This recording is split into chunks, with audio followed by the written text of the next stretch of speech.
Hey there. Tonight we're exploring the strange history of the American mail-order bride. The truth is, it wasn't a fairy tale catalogue, but classifieds, picture brides, strict immigration laws, and quiet frontier loneliness. If these stories help you unwind, I'd love a quick like or subscribe, but only if they're genuinely working for you. I'm curious where in the world you're listening from, so drop your location and local time in the comments. It's amazing seeing our little community span the globe through these historical tales. Now find your comfort zone. Perhaps turn on a fan for that gentle background hum, and let's venture into tonight's story together. A man sends money. A woman crosses an ocean. America slaps a shipping label on the arrangement and calls it a mail-ordered bride, as if a spouse were something that arrived with bubble wrap and a return policy. The actual story is stranger, older, and far more revealing. It starts with tobacco, careens through mining camps and plantation docks, tangles with race laws and photo studios, and ends up on websites with awkward stock photos, background checks, and K-1 visas. The myth looks like a catalogue. The reality looks like a mirror held up to American loneliness, labor demands, and immigration law. The first scene does not involve a catalogue. It involves the Virginia Company's accountant and a ledger with a tobacco column. In 1620, the corporation behind Jamestown sent roughly 90 single women to the struggling colony and billed local men for the cost of their transatlantic passage. The fee was set at 120 pounds of tobacco, later raised to 150 as shipping costs went up. That payment covered the voyage and outfits, not ownership. The company's instructions, preserved in the records of the Virginia Company of London, specified that the women were free to choose a husband and were not to be forced. The campaign continued in 1621 with another group, commonly cited around 50 women, and petered out after the devastating 1622 Powhatan attack. No cardboard boxes, no glossy catalogue, just a corporate recruitment plan, an agricultural commodity, and a brutal demographic problem. That colonial stunt planted a durable idea. Marriage could be engineered to solve a labor crisis. Women were not packaging, but their movement could be budgeted, priced, and optimized. A century and a half later, the United States put that logic on rails and called it the West.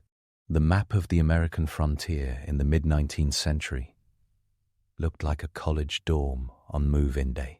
A lot of men showed up early. In 1850, San Francisco's adult population skewed more than 90% male, a gold rush hangover that never truly washed out. Other boom towns were hardly better. The U.S. Census repeatedly recorded mining districts and cattle counties with ratios well above 150 men for every 100 women. And certain camps in the Sierra and Nevada swung to 10-1 when pay dirt hit. This is the ecosystem where the mail-order legend grows tall. The country learns that courting by post costs less than a railroad ticket, and newspapers are happy to monetize heartbreak.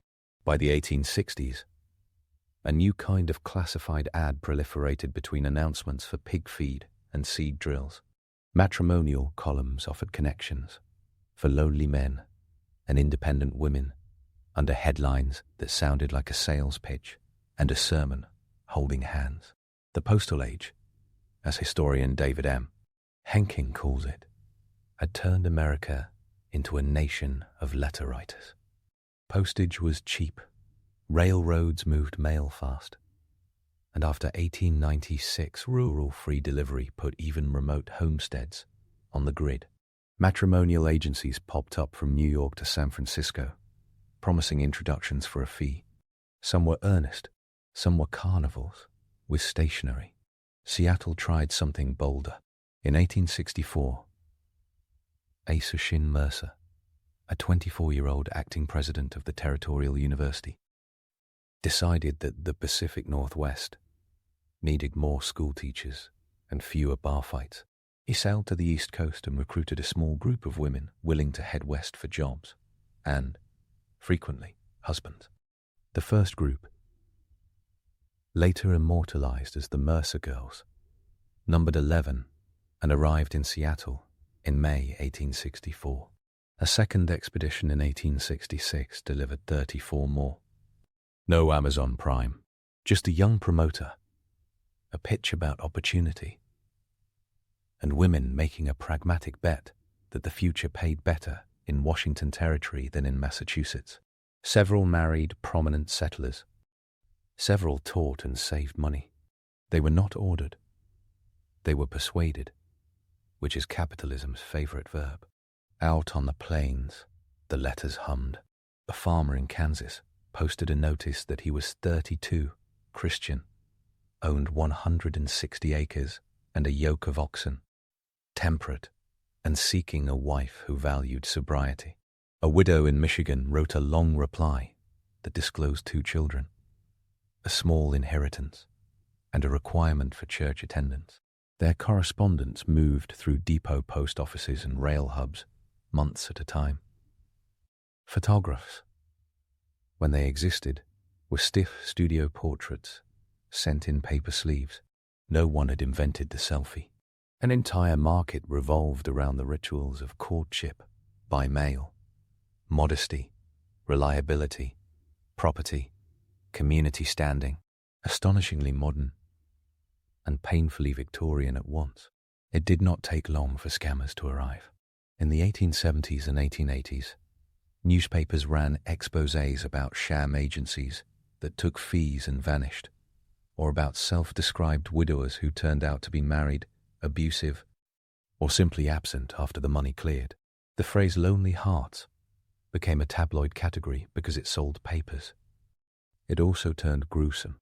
In 1908, investigators dug up at least 14 bodies from the Indiana farm of Belle Gunness, a Norwegian-born widow who had used personal ads to lure suitors with promises of matrimony and land. The count of her victims varies by source, but the body pit made national headlines. 4 decades later, during 1947, 1949, the pair later labeled the Lonely Hearts Killers, Raymond Fernandez and Martha Beck, murdered multiple women they met through matrimonial columns. New York prosecutors tallied 17 victims. Sing Sing's electric chair closed their file in 1951. For every gentle courtship by post, there was a grifter testing the perimeter. The Western Pipeline, even with its cracks, still offered hope. Cheaper land, measurable upward mobility, a community that cared about steady church attendance more than ancestral pedigree. The image of a shy girl stepping off a train and into a town with 2 saloons, and one minister took hold precisely because the sex ratio was unsustainable. The Homestead Act of 1862 had awarded land to claimants, and most claimants were male. A woman on a homestead meant labor plus legitimacy.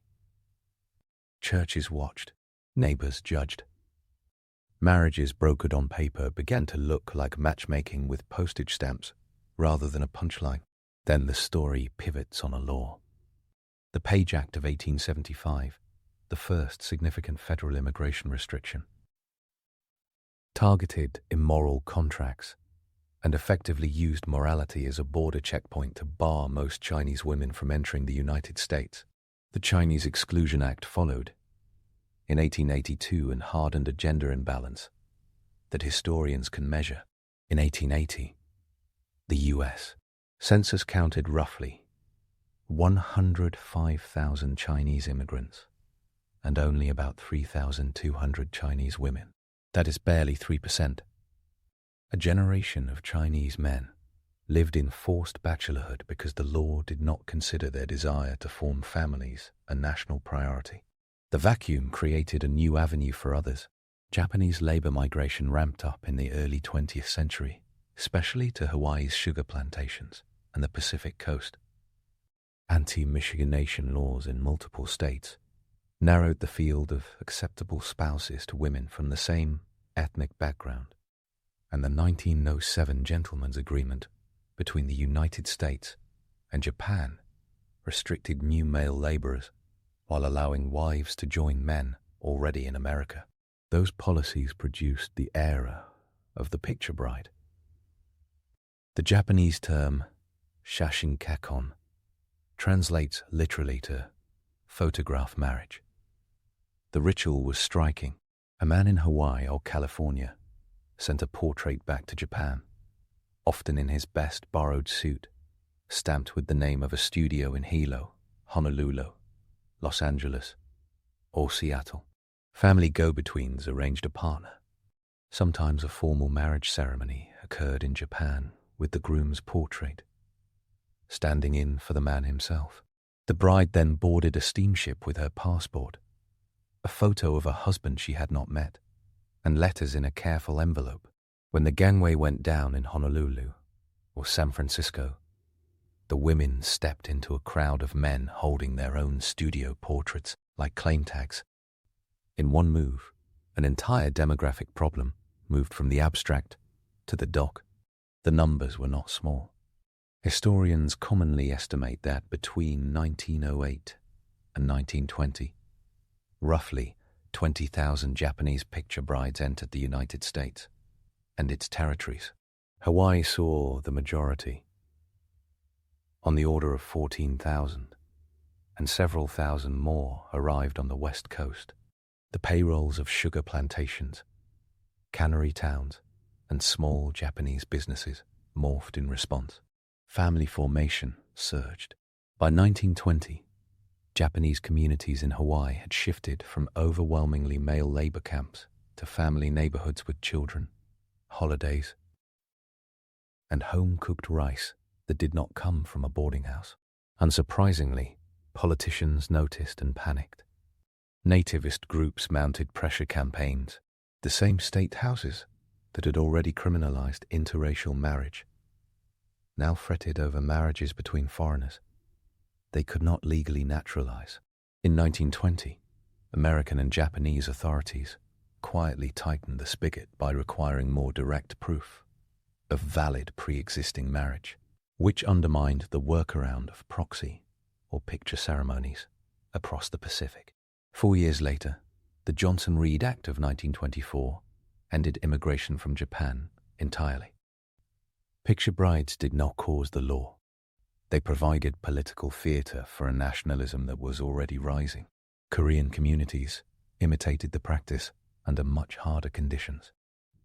After Japan annexed Korea in 1910, Koreans became Japanese colonial subjects, and the legal channels narrowed.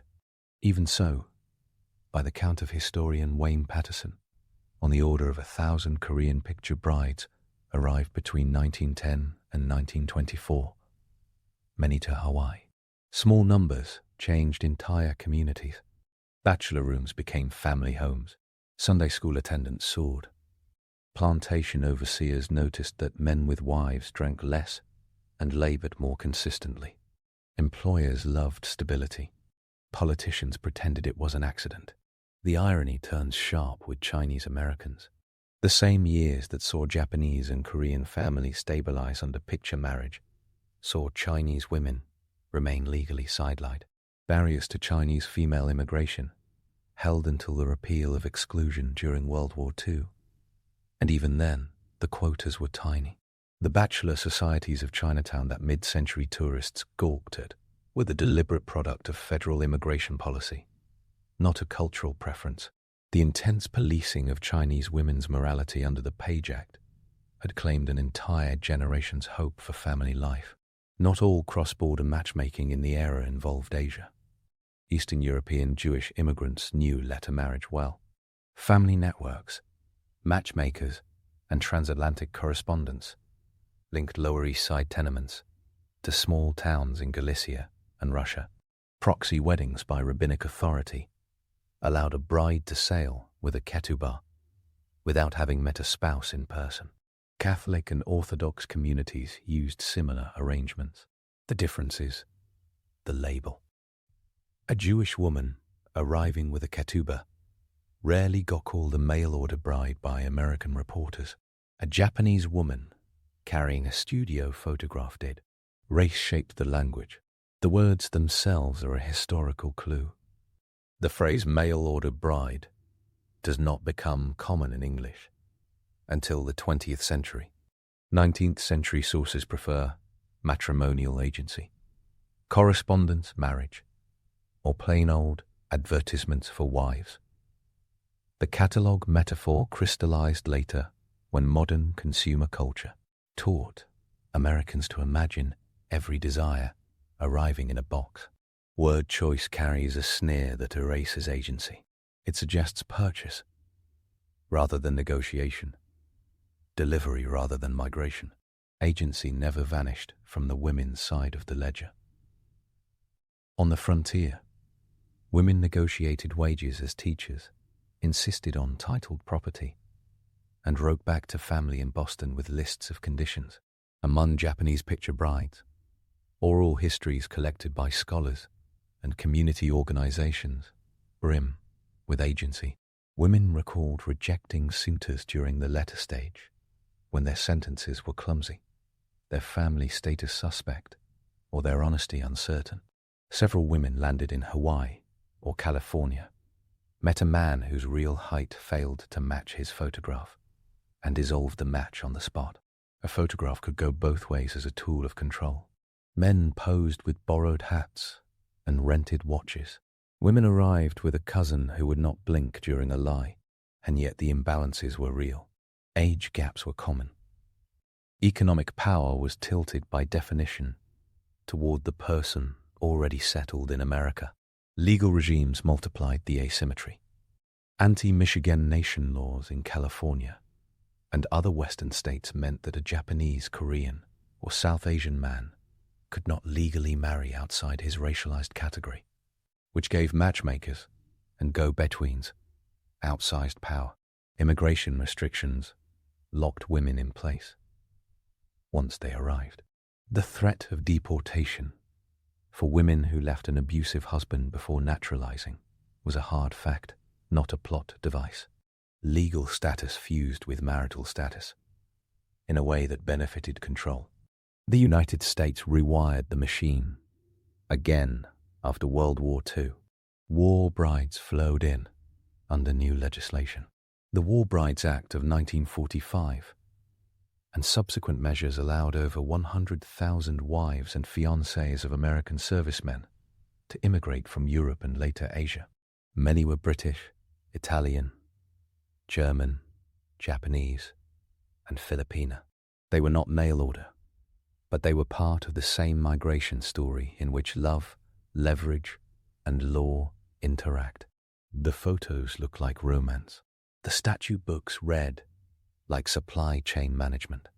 By the late 20th century, the catalogue metaphor finally lands in a literal sense. The rise of international marriage agencies in the 1980s and 1990s. First through glossy printed catalogues, and then the internet, built an industry around the idea that an American man could browse profiles of foreign women and use a paid service to arrange.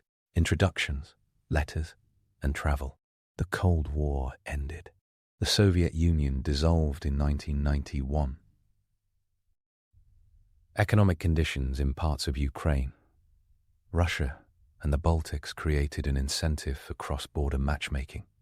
The Philippines, long linked to the United States through colonial history and labor migration, became a focal point for agencies marketing to U.S. clients. Later, Colombia and other parts of Latin America joined the map. The pitch wrote itself. Traditional values, strong families, fewer divorces, and it sounded like a pamphlet printed in 1890, except with better photography. Technology supplied frictionless contact. Companies like Cherry Blossoms started in the pre-internet era, with paper booklets of women's photos and addresses, then pivoted online. Romance tours turned into a business model. Men traveled in groups to Odessa, Dnipro, Medellin, or Cebu for speed dating events, spread over several days, complete with translators, mixers, and a narrated calendar. The industry rebadged the costume of the old matrimonial agency and added a credit card field. No serious conversation about this industry can skip the violence that motivated legislative reform.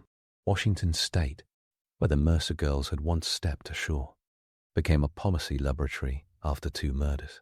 In 1995, a Filipina immigrant named Susana Ramirita Blackwell and 2 friends were shot and killed in the King County courthouse by her estranged husband, whom she had met while he was overseas, and who had a history of domestic violence. In 2000, Anastasia King, a 20-year-old from Kyrgyzstan who had been matched to her husband through an online service, was murdered in SeaTac, Washington. Those crimes helped push the state to pass a first-in-the-nation law in 2002 requiring international marriage brokers to provide prospective immigrants with information about clients' criminal histories in the woman's language. The federal government followed.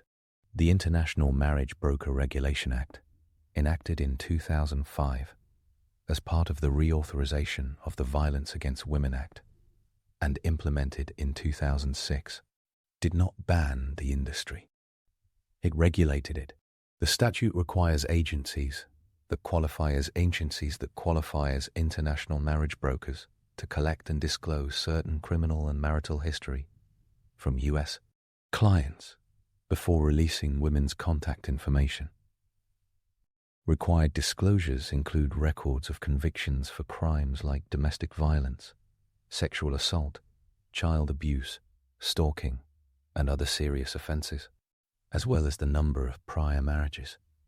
Agencies must search the National Sex Offender Public website and give prospective immigrants a government-produced information pamphlet on legal rights and resources for domestic violence.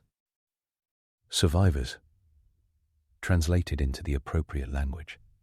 The law also links to immigration processing. The K-1 fiancé visa now intersects with imbroils and other post-9/11 federal laws, such as the 2006 Adam Walsh Act, bar some U.S. citizens with certain sexual offense convictions from sponsoring a fiancé or spouse at all. The point is not morality policing. The point is power, the visa category at the center of the modern story. The K-1 predates IMBRA by decades. Congress created fiancé, UR, and the State Department's annual statistics in the late 2010s show on the order of 30,000 to 40,000 K-1 visas issued each year before the pandemic. Disruption, with top recipient countries often including the Philippines, Vietnam, Mexico, Ukraine, the Dominican Republic, and Russia, among others. A K-1 requires the couple to marry within 90 days of entry, which explains the pop culture meme economy around it. Television dines out on that countdown, but the bureaucracy behind it is a century of law about sovereignty and who counts as a family member. Conditional permanent residence rules passed in 1986 add a 2-year checkpoint to screen for marriage fraud. The forms read like trust issues written in government font. The phrase mail order bride muddles at least 5 distinct systems. Colonial corporate recruitment that brought women to Virginia in 1620 and billed in tobacco. Frontier matrimonial advertising fueled by cheap postage and a skewed sex ratio. Picture marriage that used photographs and consular loopholes to build Asian American families despite racist restrictions. Post-war legislation that cleared a path for GI marriages, and the late 20th century industry of private companies brokering introductions across borders with online profiles and group tours. Each one generated marriages. Each one generated abuse cases. Each one generated reform movements. The continuity is not commerce. The continuity is a social problem the country keeps trying to outsource to the male. Myths winger because they solve discomfort with jokes. The first myth says that these women lacked agency. Evidence repeatedly contradicts that blanket assumption. Jamestown's recruitment letters explicitly stated that the women had freedom of choice. Frontier ads led to negotiations over property and faith, not just romance. Japanese picture brides used extended family and community intermediaries to vet men. Many rejected a match at the dock or left a disappointing marriage and remarried within the community. The modern industry includes women who make lucid, rational decisions about how to leverage transnational marriage into mobility. Agency does not erase risk, but its existence matters. The second myth insists that the practice delivered docile wives. Historical records pant loudly with the opposite. Frontier schoolteachers sued for wages owed and won. Picture brides organized Buddhist and Christian women's groups, opened stores, and ran farms when husbands were interned during World War II. Filipino immigrants in the 1990s formed advocacy organizations to pressure Washington state for better protections after the courthouse murders. Docility is a fantasy peddled by matchmakers and their customers, not a measured outcome. The third myth claims that the whole thing equals trafficking. That conflation dissolves real crimes into a cultural panic. Forced marriage, fraud, and human trafficking exist and deserve forceful prosecution. They also have legal definitions and distinct patterns. Male-mediated or brokered marriage overlaps with them in some cases, but is not identical to them. Women who choose transnational marriage because it beats local options are not reducible to victims. Women harmed by spouses or agencies deserve more than a metaphor. The fourth myth suggests that any American could pick a spouse out of a book, wire cash, and have her arrive like a couch from a warehouse. Real systems never worked that way. Even the heaviest-handed iterations required layers of letters, witnesses, paperwork, passports, and, eventually, visa, interviews, and background checks. The internet made introductions more plentiful and less local. It did not delete bureaucracy. The real engine humming under all of this is structure. Men go first when labor demand spikes. Jamestown planters, California miners, Pacific Northwest loggers, Hawaiian planters. Women follow. Women follow when the system makes it possible, through corporate recruitment, letters and newspapers, gentlemen's agreements, consular loopholes, or modern brokers. Race law narrows the field and multiplies the need for intra-ethnic matchmaking, then punishes the outcomes with quotas. Bureaucracies catch up slowly and awkwardly. Scandals shape statutes.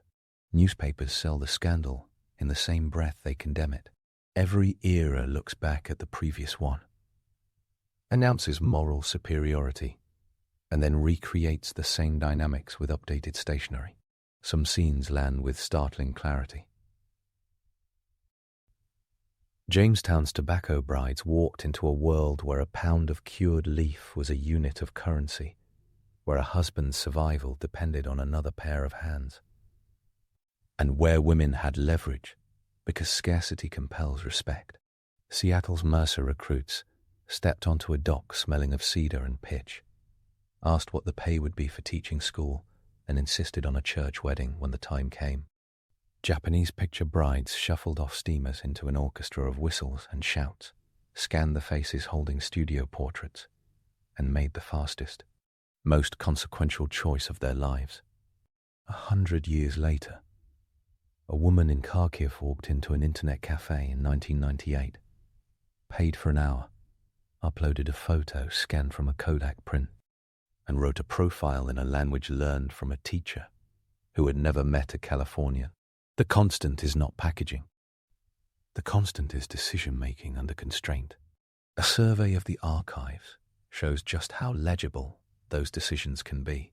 The records of the Virginia Company outline in blunt corporate prose what men were expected to pay and what rights the women retained. Letters published in small-run frontier newspapers preserve a tone of stout practicality rather than romance. Classified ads in the 1870s and 1880s, reprinted by later historians, list age, denomination, acreage, cash on hand, and sometimes weight, which says more about the sender's insecurity than the recipient's humanity. Photographs from Hilo's studio district around 1910 look painstakingly staged. The same cream-colored backdrop appears again and again, which indicates the costumes were rented and the props recycled. Interviews collected by Japanese and Korean-American community historians show women laughing 50 years later at the gulf between a studio portrait and the real height of the man who came to. The dock. Court records in Washington state read like policy drafts written in grief. Federal statutes codify fear and then attempt incremental harm reduction. Observers often overlook one more thread: the role of the postal system and communications tech as an emotional infrastructure. Enkin's The Postal Age documents how 19th century Americans normalized intimacy at a distance through letters crisscrossing a rapidly expanding nation. Rural free delivery in 1896 mattered as much to romance as it did to seed catalogs. Telegraph messages shortened the suspense at the final mile. Photographic studios transformed faces into portable tokens. In the 19s, cybercafes and early email platforms replaced carbon paper and gave the industry an always-on channel. Social media then turned the process into a feed, and reality television packaged the waiting period into cliffhangers. The platform changed. The ache stayed the same. Specific numbers make the abstraction visible. 90 women in 1620, around 50 more in 1621. 11 women in Asa Mercer's first group in 1864, 34 in his second, roughly 20,000 Japanese picture brides between 1908 and 1920, the majority to Hawaii. On the order of 1,000 Korean picture brides between 1910 and 1924. Chinese women as just 3 to 4% of the Chinese population in America in the 1880s and 1890s. Under exclusion, hundreds of thousands of war brides after 1945 under specialized statutes. In the late 2010s, tens of thousands of K-1 fiancé e-visas each year, according to State Department statistics, with the Philippines frequently near the top of the list. At least 14 bodies dug from Belle Gunness's farm in 1908. 17 victims tied to the Lomi Hearts killers in the late 1940s. Laws follow numbers, not anecdotes, even when politicians pretend otherwise. One can follow the money too. Jamestown's tobacco bride scheme translated a woman's passage and outfit into 120 to 150 pounds of tobacco, roughly the going price for a transatlantic booking and supplies at the time. Frontier matrimonial agencies charged fees for introductions, sometimes structured with mail order logic, a base fee for addresses, an add-on for letters forwarded, and refunds if a client could prove an address was false. The Japanese picture bride system involved remittances and dowries in both directions, often small sums by Tokyo standards, but significant to a laborer in Hilo or Tacoma. Modern brokers advertise subscription tiers, translation packages, romance tours, and a la carte services, like gift delivery and video calls.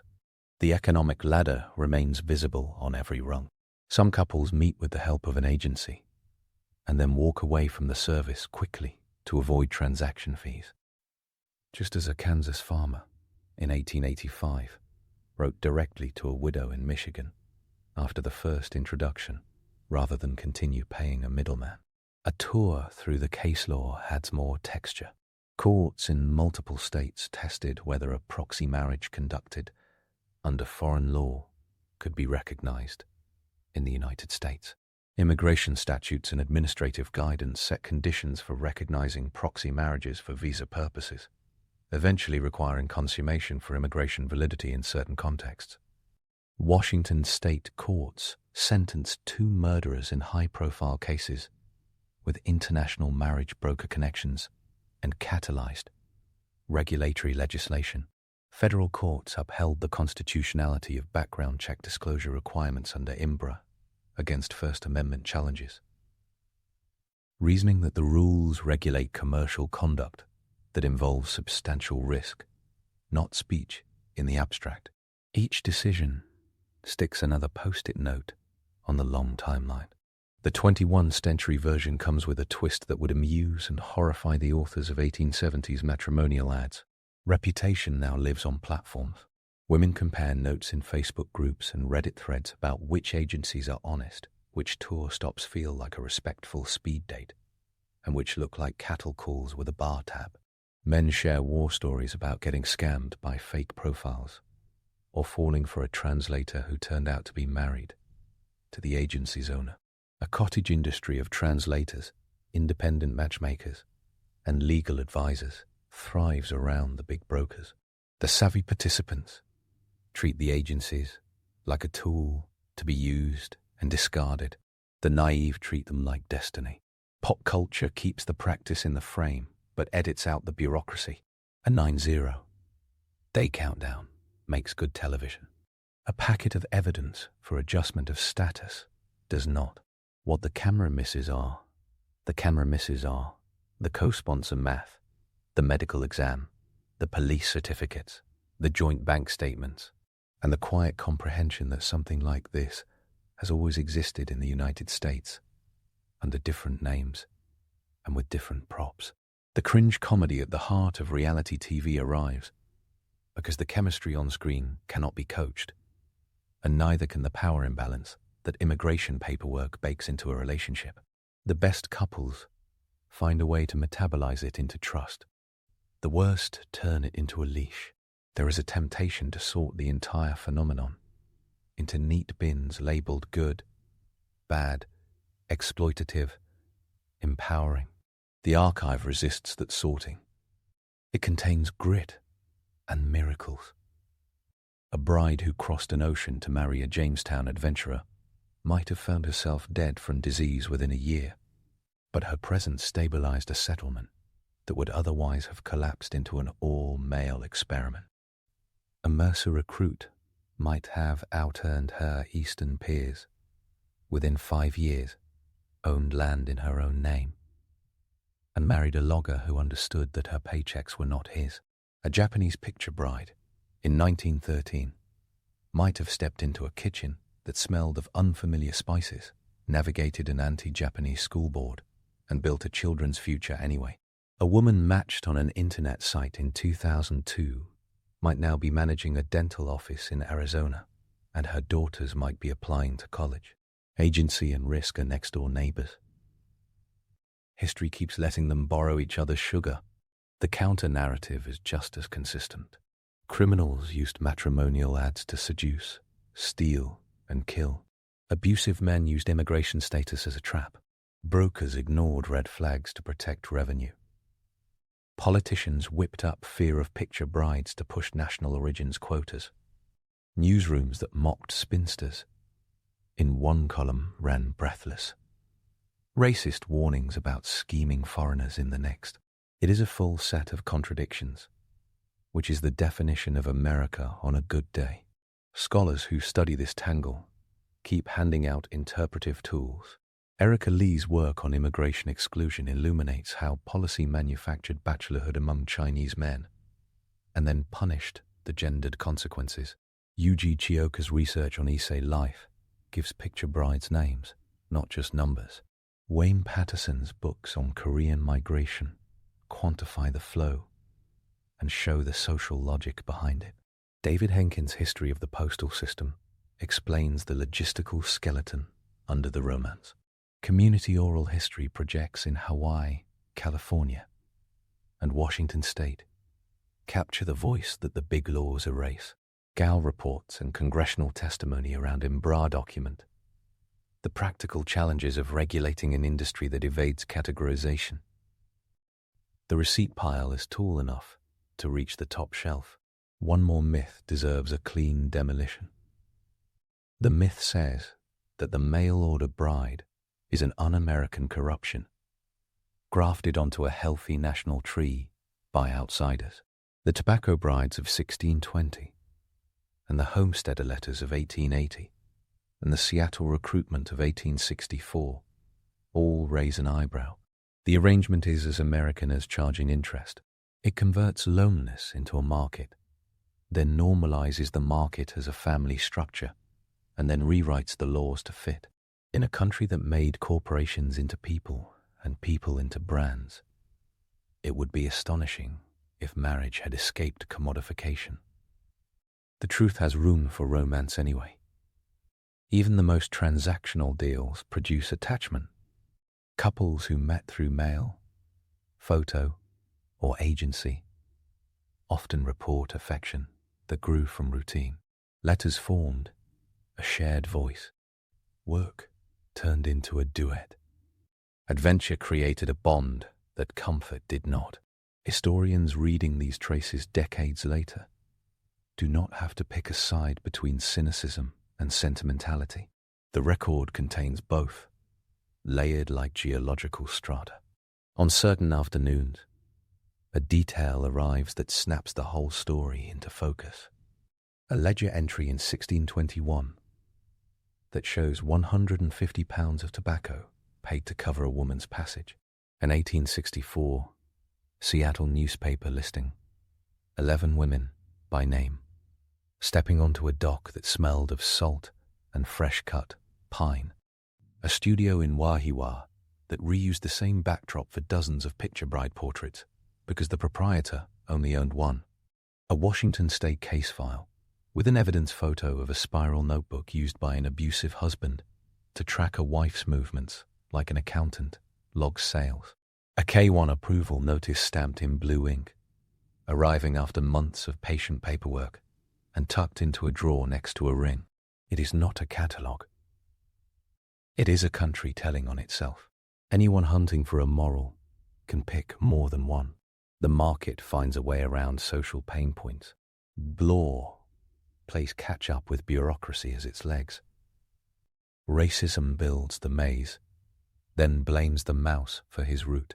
Journalism flips between voyeurism and reform. Tech applies a fresh coat of paint to old furniture. The human desire for connection, status, and security keeps inventing methods for turning strangers into family. Every one of those lines has a shred of truth. A neat arc can be drawn from 1620 to now. It starts with a tobacco invoice and ends with translation software optimizing flirtation. It detours through a gold field, a logging camp, a sugar plantation, and a studio portrait. A ton of grief occurs along the way. A ton of solidarity happens too. Watching the record closely, the most striking thing is not the letters, or the photos, or the agencies. It is the stubbornness. People wanted family, and found ways to build it under constraints that should have crushed them. Women navigated narrow corridors of agency and widened them for their daughters with each decision.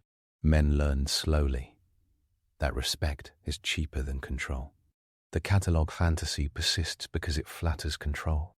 A buyer imagines ordering one thing and receiving exactly that thing. Anyone who has opened a box from the internet knows how often that goes wrong. The history of the American male-mediated marriage tells the same joke. Expectations arrived in every letter, and reality walked off every ship. The contrast made people grow up fast or fail in public. Records will continue to update the timeline. Immigration statistics will climb and fall with pandemics and politics. Brokers will rebrand and revamp their sites. Legislatures will plug gaps and create new ones, because that is their job. Somewhere, someone will still be writing a careful message to a stranger with biographical details and hopes for the future, hoping the word choice lands. The postal clerk in 1886 and the data center in 2020. 4 know the same truth. All the infrastructure serves an old goal. The weirdest part of the American mail-order bride story is not the mail.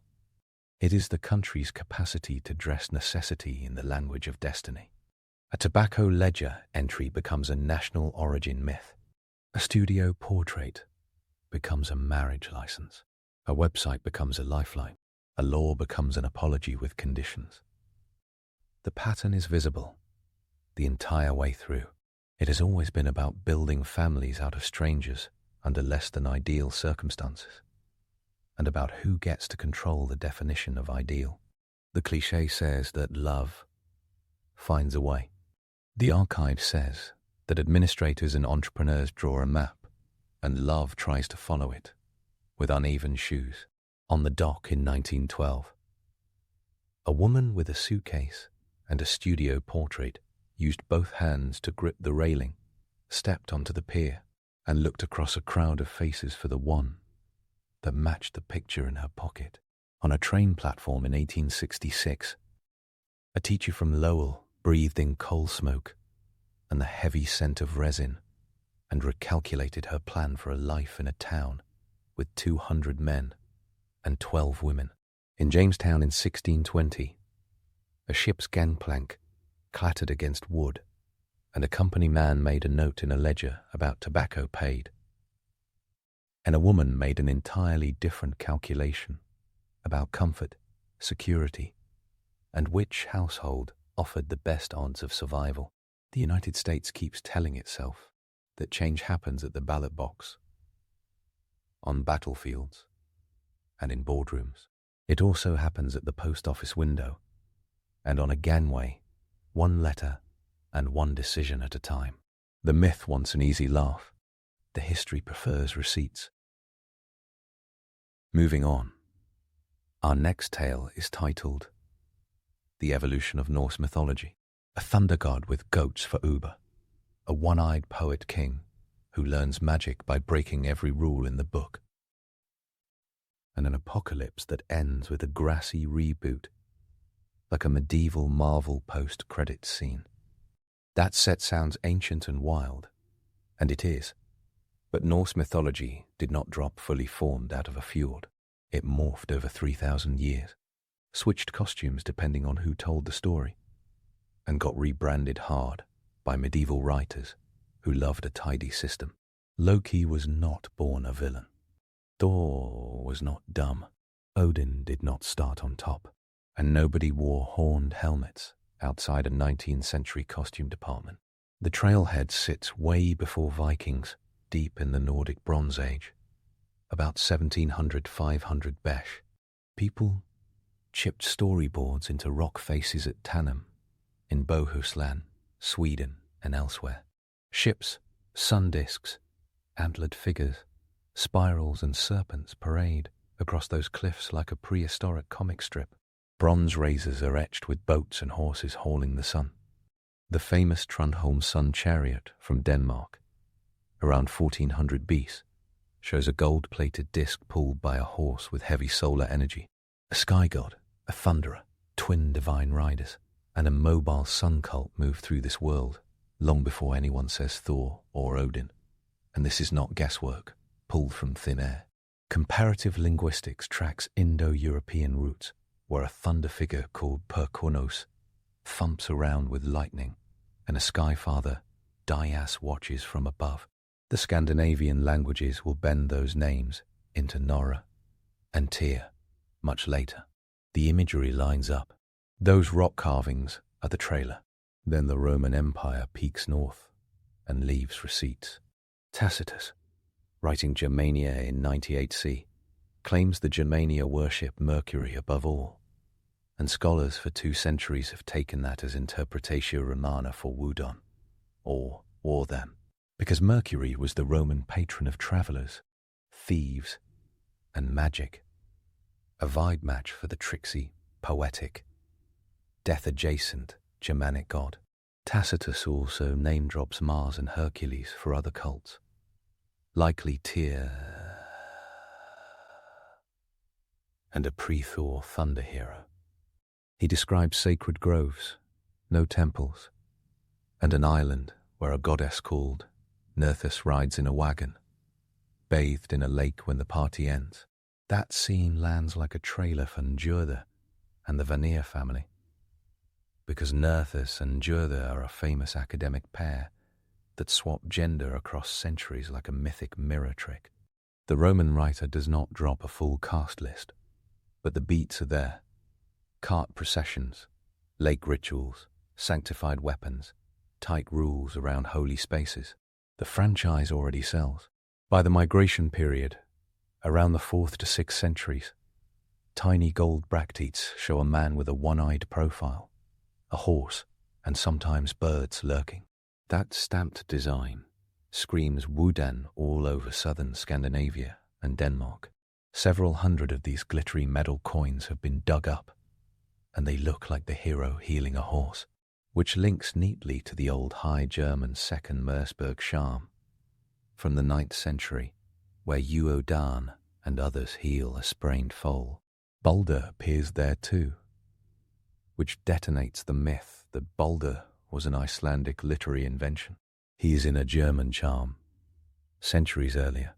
This is not a scrapbook pulled from a single monk's imagination. It is a living network of motifs, sliding across regions, long before the Viking Age marketing team gets involved. Then the Vendel period rolls in around 500 and 757 in Sweden. A pre-Viking warm-up that looks like someone test-drove the Viking aesthetic. Oak graves at Vendel and Volsgerd are packed with helmets decorated with boar crests. Boars are Freyr's brand signature, and the boar Gullinbursti made by the dwarfs brightens his myth arc later in prose.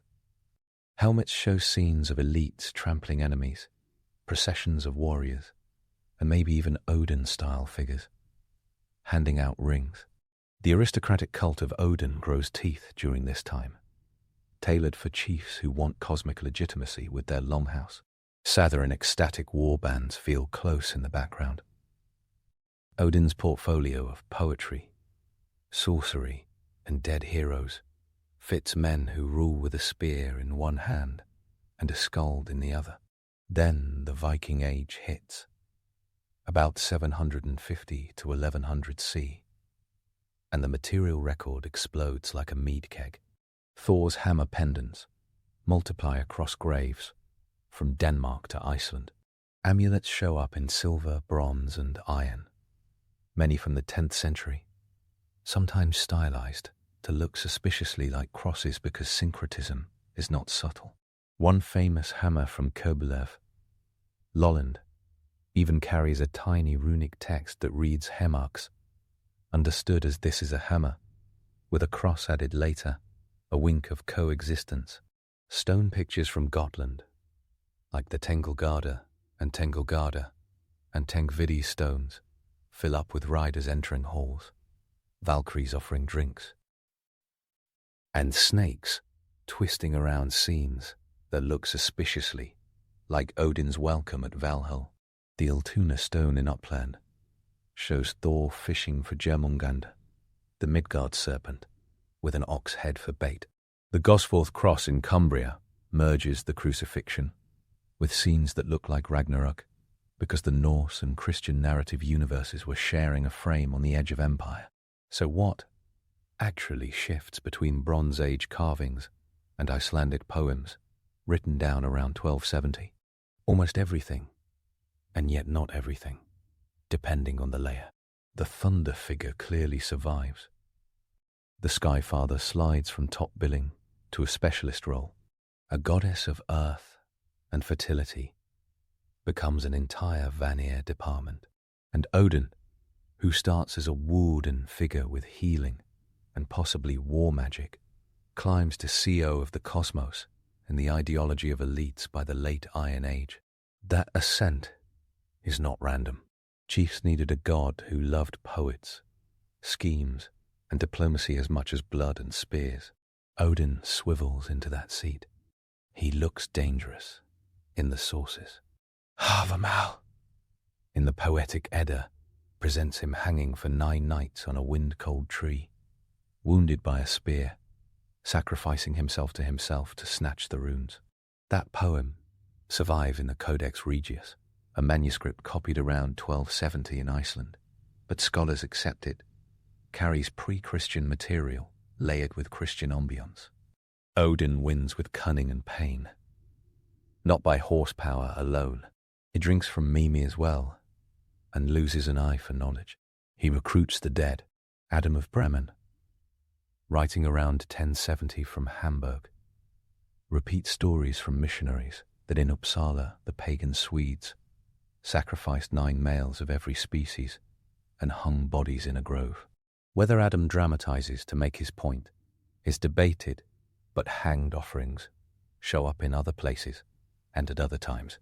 Odin likes nooses as much as poetry. That is not a hallmark god.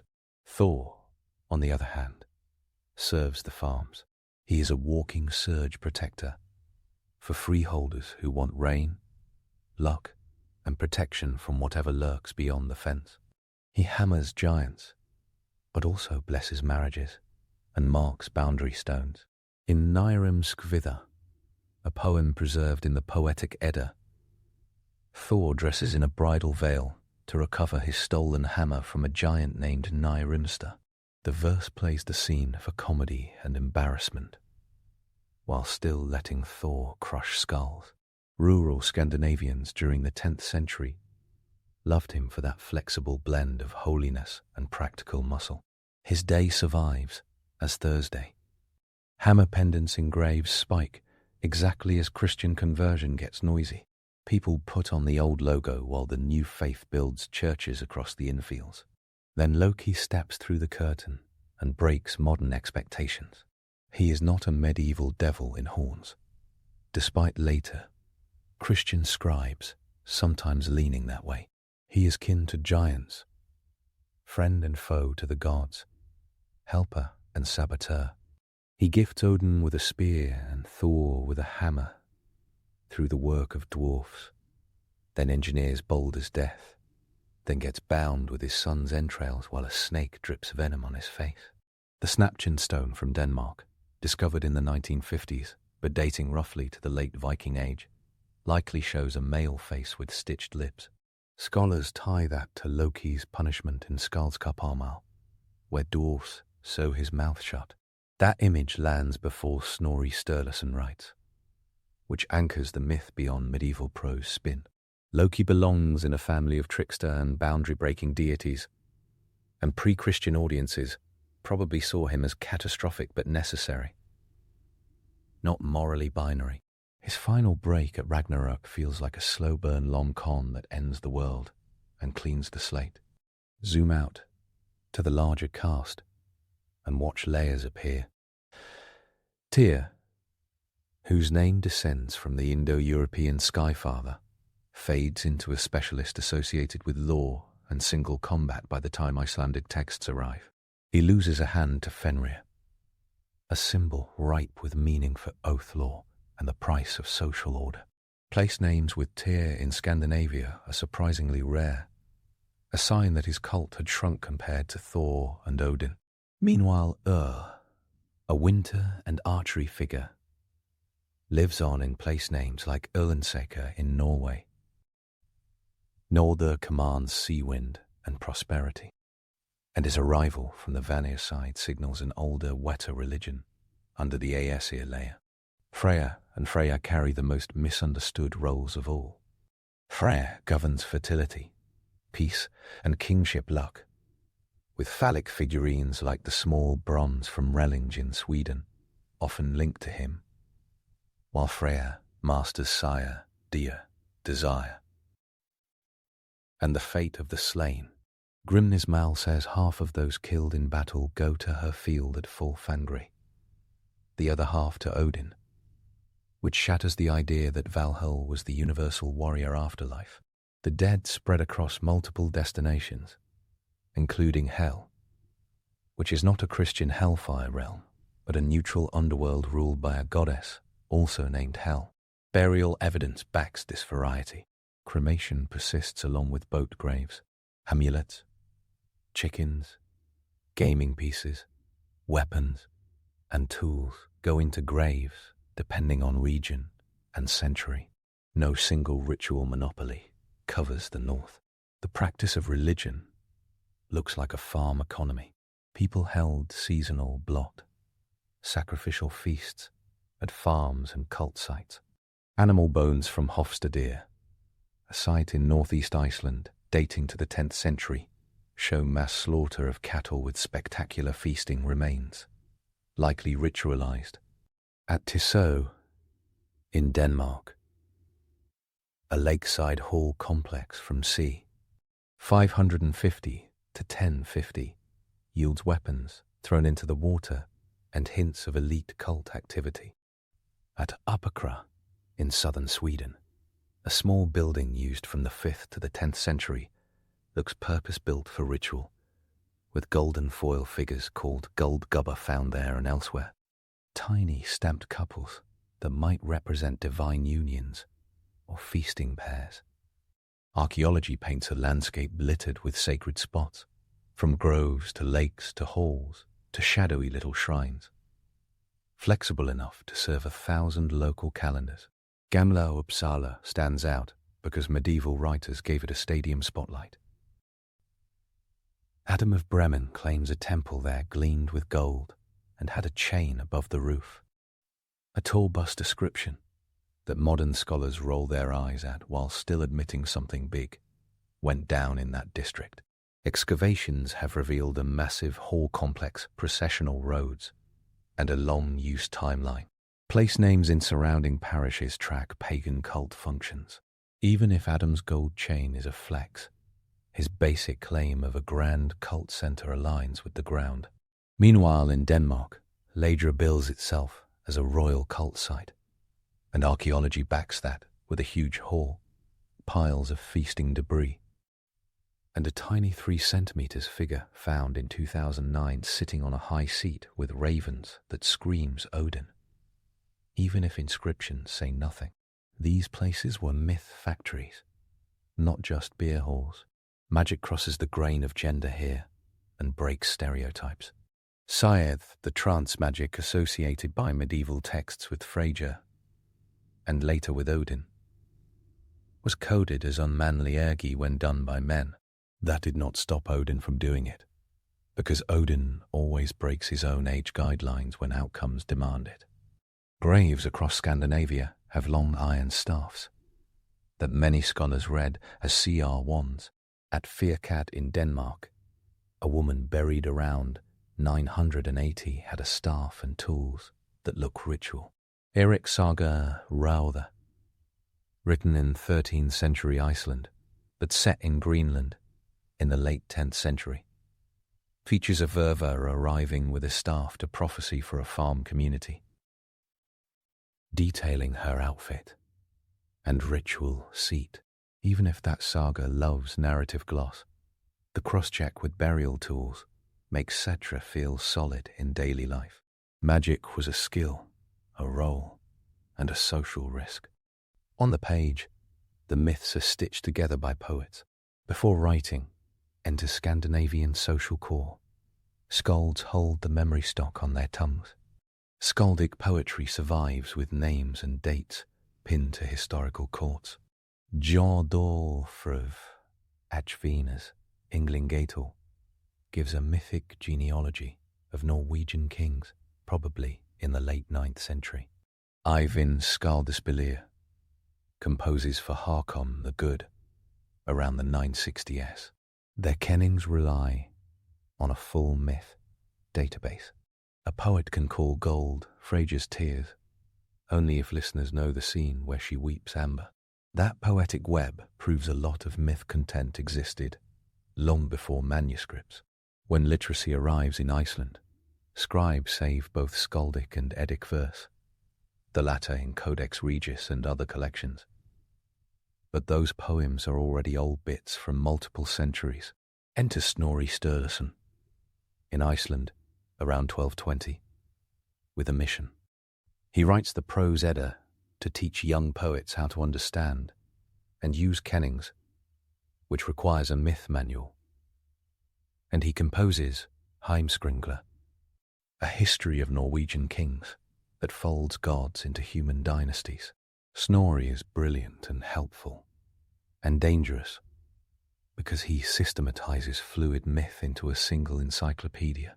He presents a cosmology with Ginnungagap, ice and fire birthing the giant Ymir, his body making the world, Yggdrasil holding 9 worlds, and Ragnarok crushing everything before a renewal.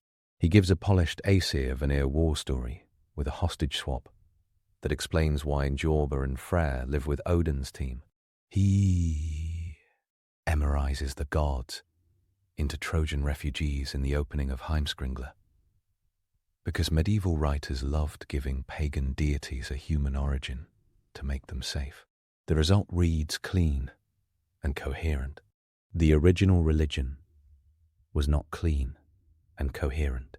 Snorri's outline stands on older poems like Völuspá and Grimnismal, but the neat flowchart is his editorial gift, and he has a Christian worldview whether he admits it or not. That Christian pressure matters.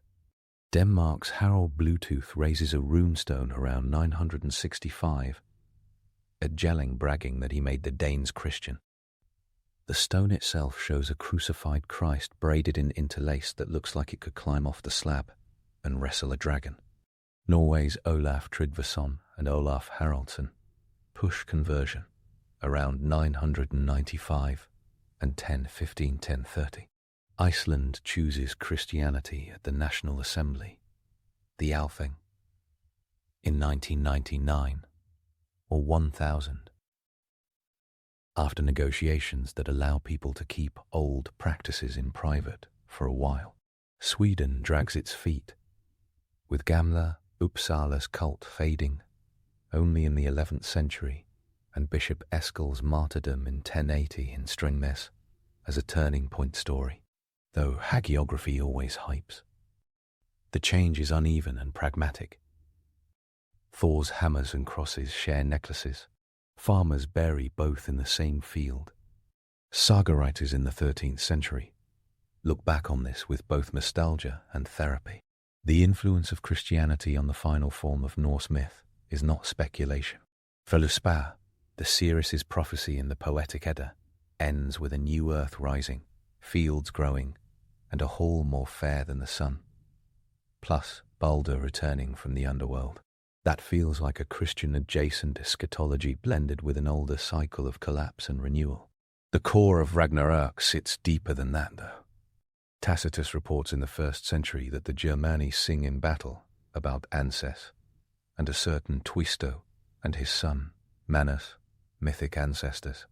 Jordanes in the 6th century writes how the Goths believed in an origin story with the god of war and wanderings. The sense of cosmic fights, gods dying and cycles spinning is older than churches. The final flare of hope carries clear Christian light. Not everything in the medieval texts looks borrowed. The dwarves, as master smiths, and the giants, as nature's raw power, feel distinctly local.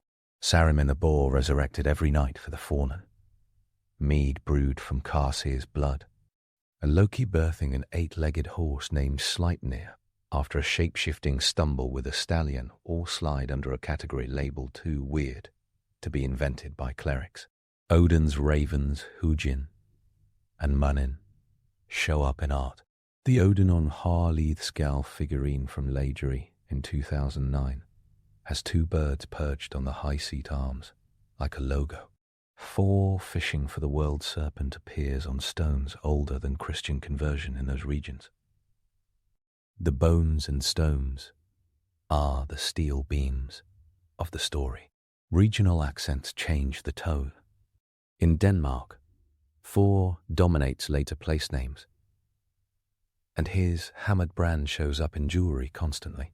In Norway, all Norther and Jorther and Freyr drop their names into the map. Sweden holds big cult centres and golden foil couples that whisper Vanir. Iceland, settled by Norwegians, and others around 870 onward, inherits a myth kit but lacks big sacred groves and ancient shrines. So religion feels home-based and legalistic in sagas, because the legal assembly runs everything. Anglo-Saxon England holds its own Woden, Funor, and Tyr long before Viking contact, confirmed by place names like Wensbury and Thundersley, and by Latin texts that mention shrines cut down by missionaries. The Saxon Irminsul, destroyed by Charlemagne in 772, comes from a cousin faith on the continent. Germanic myth is a forest with shared roots, not a single Norwegian spruce. The Aesir Vanir split is a favourite scholarly playground. Snorri's tale of war and hostage exchange turns religion into a merger between two corporate families. Aesir as warrior politics and Vanir as fertility sea wealth.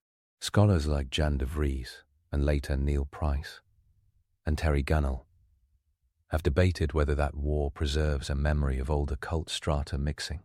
Place names and artifacts put Vanir figures deep into agricultural heartlands. The Vanir's open sexuality and reciprocity match fertility cult logic. The Aesir's emphasis on law, oath, and feud suit warrior hierarchies, yet clean categories collapse under scrutiny because Thor brings rain and order to farms. Freya takes battle dead, and Odin desires fertility for kingship luck. It functions more as mythic calculus than firm dogma. The war story offers a way to reconcile multiple cults under one myth government during the late Iron Age when groups networked across seas. Indigenous neighbours matter too. Sami and Finno-Ugric traditions run alongside Norse ones, and while the exact direction of influence is fought over, Cyanus trance, travel and drumming echo Sami, Noedi practices in ways that make pure coincidence feel unlikely. Some Norse words for magic, like Gandry, ride that edge. Trade and marriage between Norse and Sami communities are well documented in archaeology and sagas. Norse cosmology grows in a North Atlantic ecosystem that shares ideas, not in isolation. Hemerism shapes later memory. Saxo Grammaticus, writing in Latin around 1200 in Denmark, turns gods into human heroes in Gesta Danorum. He trashes Loki and drags women who practice Sedra, leaning into Christian moralism and aristocratic misogyny. He gives elaborate tales where Odin is a warlord, Thor a strongman, and giants get rebranded as barbarian chieftains. Saxo's fidelity to pre-Christian cult is low, but his narratives preserve alternate versions of myths that otherwise would be lost, including the unique take on Balder and Herthoris. He can be used with gloves on. Material religion continues to speak through stone and wood, even as scribes smooth edges. The Oseberg ship burial, dated to 834 in Norway, holds two elite women with sledges, carved animal head posts, and woven tapestries that show processions and possibly ritual scenes with wagons and masked figures. The whole thing looks like a mobile theatre of cult. The Gokstad ship, around 900, packs weapons and gaming boards into a grave mound for a May elite burial. A different kind of divine handshake, a small copper alloy figurine from Ireland and Iceland, depicts a seated figure holding what looks like a hammer. If that is Thor, he travelled with settlers to the far edge of the Norse world and kept watch over an island without sacred oaks. Runestones speak where parchment might lie. The Roke runestone in Sweden, around 800 CE, carries the longest early runic inscription and plays with myth history and heroic legend, including a cryptic nod to the Theodoric story and the son swallowed by wolves. A Ragnarok line, hundreds of Viking-age runestones in Sweden and Denmark Christianize loud, carved with crosses and prayers, but a handful carry hammers or snake motifs that feel older. Runes switch alphabets from elder Futhark to younger Futhark around the 8th century, a shift from 24 to 16 characters that complicates reading, but shows living tradition rather than fossilization. People carved everyday messages, memorials, and spells. A tiny amulet from Kvinby on Öland bears a 11th century inscription invoking Thor to protect someone, essentially a pocket prayer. That is the religion in palm size. Then the myth evolves again after the Middle Ages. And this is where most pop culture baggage loads on. Renaissance and early modern scholars in Scandinavia and Germany collect fragments, call them national heritage, and mix them with classical ideas. Olaus Magnus, in 1555, describes northern peoples with equal parts awe and imagination. The 17th century rhinologists give the scripts noble pedigrees. By the early 19th century, romantic nationalism turns Norse myth into a patriotic gym routine. The Brothers Grimm published Deutsche Mythology in 1835, an assembled Germanic belief from folklore and philology. Painters like Martin Eskelwing paint Thor, smiting giants with hair so fabulous it needs its own wind machine. Richard Wagner rolls out the Ring cycle in 1876, fusing Old Norse and German sources into 4 operas. And, crucially for modern cosplay, Carl Emil Doppler designs costumes with horned helmets. The horn myth sticks. Actual Viking helmets with horns do not exist, except for Bronze Age ceremonial headgear, like the Vixer helmets, c. 900 BC in Denmark, that were not used in war. Another cliché grows legs, because a stage needed drama. Misreadings multiply in the 20th century. Far-right movements in Germany misuse runes, adopt Odinism, and cherry-pick myths to sell racist fantasies. The Sess uses a stylized Sawillo rune for its insignia. This hijacking leaves real scholarship with cleanup duty that continues today. Meanwhile, comic books reinvent gods. Marvel introduces Thor in 1962 as a superhero, with a moral compass, a delightful rebrand that keeps the hammer but files off. Ser's complicated edges, and Odin's morally grey leadership. Some details sneak through intact. The goat's a real myth, even if the punchlines improve. The result is a new myth layer with global reach. But wait, there is more. The religion never truly died, in a cultural sense. Folk beliefs in Scandinavia keep elves, Landvættir, and Tomtaus, spirits, in circulation. Farmers in Iceland mark rocks for landwights and avoid moving them. In the 1970s, Asatruarfelagid forms in Iceland as a recognized pagan religion with respectful humor and public rituals that acknowledge both heritage and modern life. A resurgence of academic work in the late 20th and early 21st centuries, with scholars like Margaret Clunies-Ross, John Lindo, Jens Peter Schude, Anders Andrain, and Neil Price, pulls archaeology, philology, and anthropology into a powerful toolset. Excavations at Gamla Uppsala in the 2010 redefined the layout and timing of the halls. Hundreds of gold gubber found across Scandinavia now get linked to rituals of union and sacral kingship.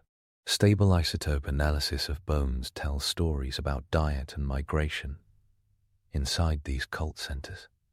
Norse mythology, already a living palimpsest in the Middle Ages, becomes a data-rich field test for how religions take shape, mutate, and endure. Debunking the biggest myths drives the point home. No horns on Viking helmets in battle. That image arrives in 1876 with Wagner's costume designer and sticks, thanks to postcards and Eurovision-level drama. The gods were not static archetypes.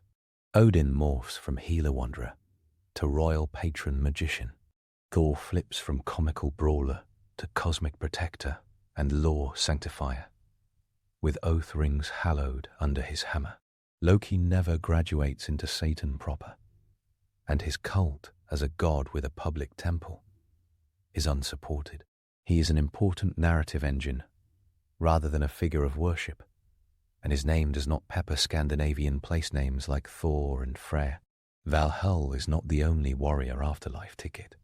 It is one of several imagined destinations, with hell serene rather than punitive.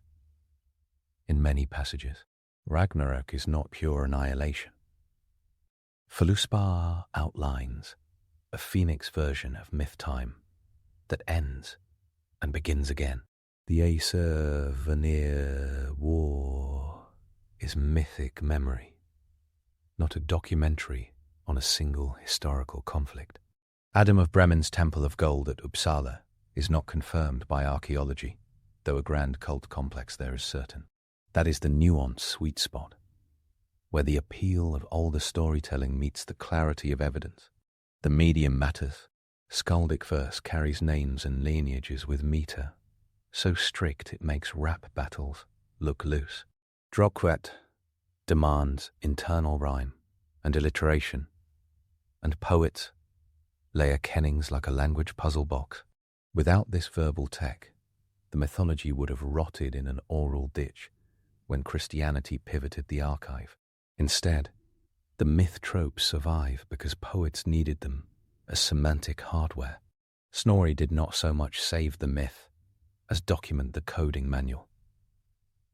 His prose Edda lists dozens of Haitian kennings, like calling Goldsif's hair or Sea Aegir's ale, and he narrates the myths that make those terms make sense. That is why his book continues to anchor scholarship, despite being composed 200 years after conversion. It is a dictionary with stories attached. Female figures anchor the system with power, not just decoration. Frigg holds foresight and domestic sovereignty. Freyja takes half the slain, rides a boar or a cat-drawn chariot, and commands Scythe with no apology. The Norns, named Earth, Verdandi, and Skuld, carve human fates by the roots of Yggdrasil. Skadi chooses a husband by his feet, a scene that reads like comedy while hinting at giant human treaties. The Valkyrjor select the dead for Odin's hall with autonomy. Sagas like Laxdala and the saga of the people of Laxardal portray women steering family politics with the same iron threads that define fate. A Christianity that arrives with the cult of Mary and female saints does not brush that away easily. The female infrastructure of Norse myth is built into the worldview and continues in local customs long after the old gods lose official financing. Weapons and weather make cameo appearances with divine signatures. Thor's hammer is not a crush everything sledge, but a symbol of consecration and protection, used in wedding law and boundary making. Tyr's sword aligns with oath integrity in a world where a handshake is a binding spell. Odin's spear Gungnir appears in poetry as the weapon that starts wars of fate, a literal first throw. Lightning and thunder remain Thor's drum kit. Winds and sea storms fall under Njord's contract, and later under the altar of St. Olaf or St. Nicholas, showing how functions migrate under new names. That continuity explains why the North could switch to church fast while still feeling like itself. People kept their weather friends, just in different robes. Sacrifice, always the spicy topic, comes in many forms. Animal blood smeared on posts and participants during blot shows up in saga memory and aligns with Iron Age ritual across Europe. Bog bodies like Toland Man from Denmark, 4th century B, are older than Odin worship and more Celtic adjacent, but they show Northern Europe loved watery offerings. Weapons caches thrown into lakes in Denmark in the centuries before. The Vikings show a cult of victory that likely bleeds into Thor and Odin logic. Human sacrifice assertions from Adam of Bremen and in saga episodes, such as the mythicized account of King Orn repeatedly sacrificing sons for longevity in Ynglinga saga, have to be handled cautiously. The archaeological signal for human sacrifice in the Viking Age exists but is rare and ambiguous. Burke's excavations include decapitated individuals in special contexts that may or may not imply ritual. Stora Hammer's I Picture Stone on Gotland shows a man being hanged and a woman assaulted in a grim scene that scholars have read as sacrifice or legal execution. The safest conclusion presents a spectrum of practice from feasting to animal slaughter to occasional human killing under ritual justice rubrics, not a mass murder religion of cinematic excess. Law blends with myth until they are the same soul. The law speaker at the Icelandic Althing recites legal formulae under the open sky, a performative ritual of order that echoes Tyr as guarantor of contracts and Thor as hallowing authority. Oath rings housed at cult sites give people a physical object to touch when swearing, and these rings migrate into churches after conversion, with priests still using them for solemn vows. A religion that can pivot its oath technology into the new system survives in culture long after theology shifts. The impulse to blend shows up everywhere. A 10th century Danish pendant sometimes carries both a hammer and a cross on one chain, a neck-based peace treaty. The edges of myth bleed into heroic legend with zero apology. The Volsung cycle, preserved in the Poetic Edda and in the Volsunga saga, shows Sigurd killing Fafnir the dragon, sleeping with a Valkyrie named Brynhildra, and triggering a tragedy that Wagner builds into his operas. None of that is pure cult myth. It is heroic narrative with divine intrusions. The Rook runestone's weird sophistication probably references heroic deeds as a coded message of lineage and fate. Norse mythology is a term often correls both myth and legend in popular imagination. The academics draw a dotted line that even they acknowledge moves every time someone finds a new figurine or runestone with a suspicious horseback rider. The story evolves further with Christian intertexts in art. The Gosforth cross in 10th century England shows crucifixion imagery and a mustachioed figure bound under a beast that looks like Fenrir. Another scene resembles Thor fishing for the world serpent. Congregations could stand under that stone and see the old cosmos braided into the new salvation story. It is smart pastoral design. Instead of ripping out the pagan world, carvers welded it to the cross and let meanings migrate. Place names act like quiet witnesses that never forget. Swedish islands like Frozen mean Freyr's Island. Jardarlog is B. And Jardarlog is Sa. Torslanda is Thor's Grove. Ullensecker and Ullard for Ulla. Maps. Ver means sanctuary and survives, in names like Odense, originally. Odin's Ver, Odin's sanctuary. When people baptized rivers with saints, they did not rename every farm overnight. Those names hold the memory of who people loved on market day. The most honest way to describe the evolution of Norse mythology is as iterative updates. Version 1.0 in the Bronze Age runs on horses, ships, and the sun. Version 2.0 in the Roman and migration periods layers in Wodan as a cunning wanderer and Tyr as a sky law figure. Version 3.0, the Vendel and early Viking Age, sinks Odin to war elites and spreads Thor like rural Wi-Fi. Version 4.0, under Christian overlay, gets compiled in manuscripts with tidy cosmology and eschatology. Version 5.0, the 19th century romantic remix, adds horned helmets and national destiny. Version 6.0, modern pop culture and neo-pagan practice, is open source and heavily memmed. Through all versions, the code that defines community, fate, honor, and reciprocity stays readable. Authority tags help keep this grounded. Tacitus reports early Germanic religion in Germania, 98c. The Merseburg incantations preserve an old High German charm with Wodan and Balder in the 9th or 10th century. Adam of Bremen, Gesta Hammerbergensis Ecclesiae Pontificum around 1070, paints Uppsala's cult. Snorri Sturluson compiles the Prose Edda around 1220, and Heimskringla soon after. The Poetic Edda survives in Codex Regius, c. 1270 with older content. Archaeology at Gamla Uppsala, Apakra, Tissot, Leger, Borg in Lofoten, and Hofstadr in Iceland provides the hard evidence of cult and feast. Picture stones at Gotland, rune stones like Ruk and Jelling, and artifacts such as the Irulon figure, the Snaptune stone, and Thor's hammers from Denmark to Russia, anchor myth motifs in pre-Christian soil. Scholarly syntheses by John Lindo, Rudolf Simic, Margaret Clooney's Ross, Hilda Ellis Davidson, Anders Andrain, and Neil Price help make sense of the mess and admit the gaps. There is no surviving Norse Bible. There is a toolkit made of poems, prose, bones, and place names. The myths were told around fires, updated in halls, bent in courts, and written by men baptized in a new faith who still loved the old aesthetics.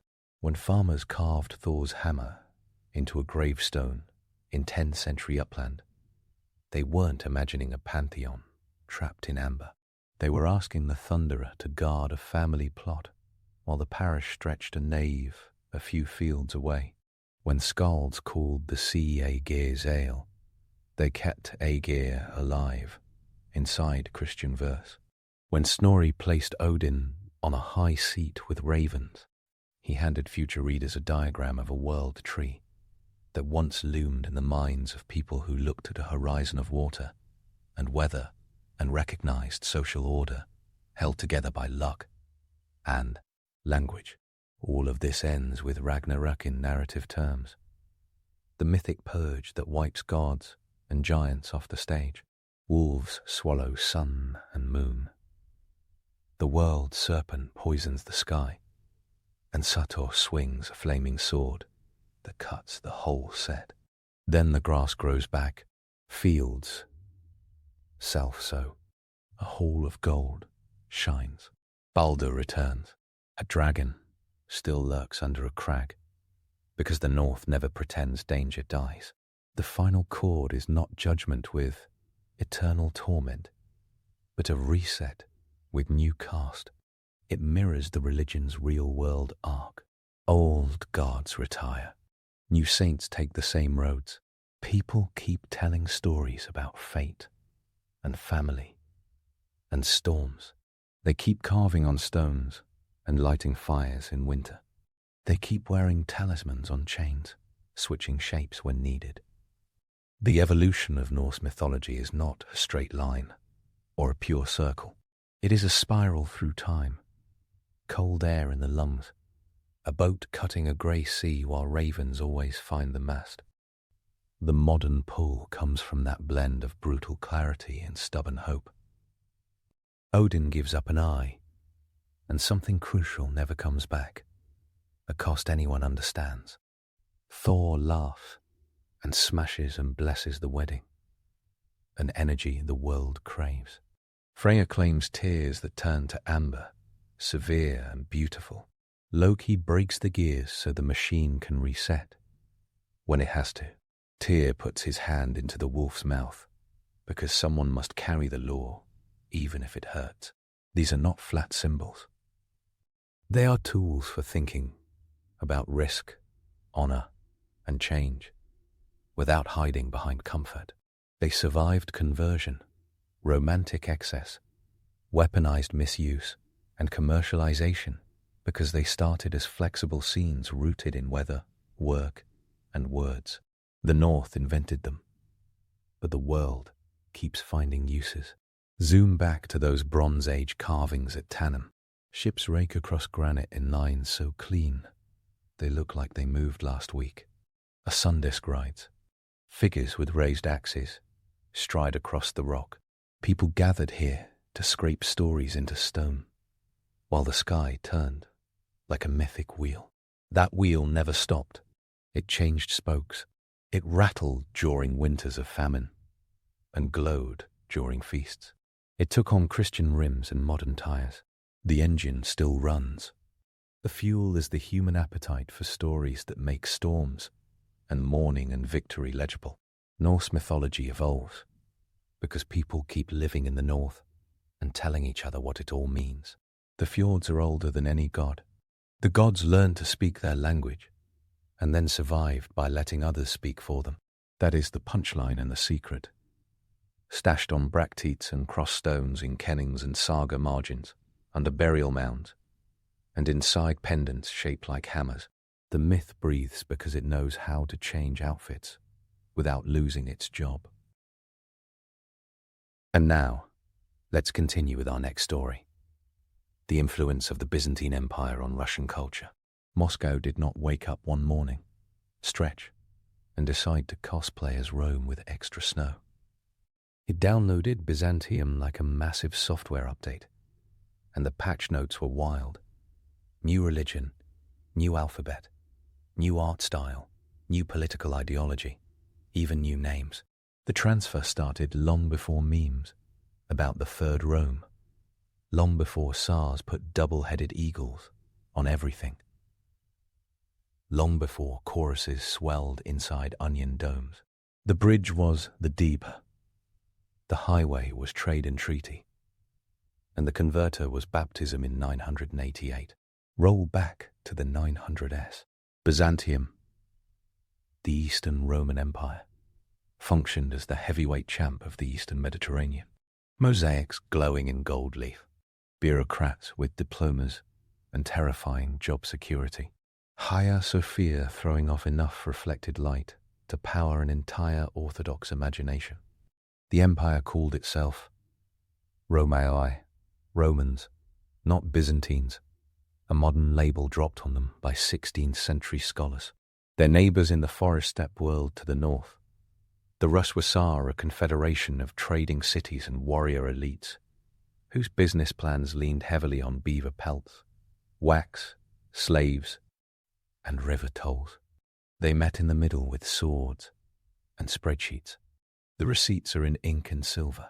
The Rus-Byzantine treaties of 907, 911, and 944 listed trade privileges, so specific they read like customs declarations. The 911 text, preserved in the primary chronicle, notes agreements about compensation if a Greek kills a Rus or a Rus kills a Greek, and about what to do with shipwrecks. Archaeologists in Novgorod and Gnezdovo have found piles of Byzantine amphorae, those ceramic Uber Eats containers, for wine and olive oil. Even before the baptism of Rus, Constantinople had mapped itself onto the Slavic north through amber, silk, and the occasional mercenary contract.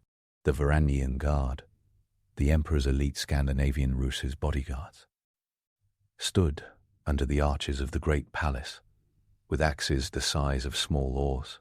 Their names show up in Byzantine sources by the late 10th century, and their pay packets show up in the archaeological record as hacked-up silver hoards across Eastern Europe. The transaction histories were vivid, if not exactly pious. Religion made the merger official. In 1957, Princess Olga of Kiev visited Constantinople, met Emperor Constantine VI, and got baptized with the name Helena.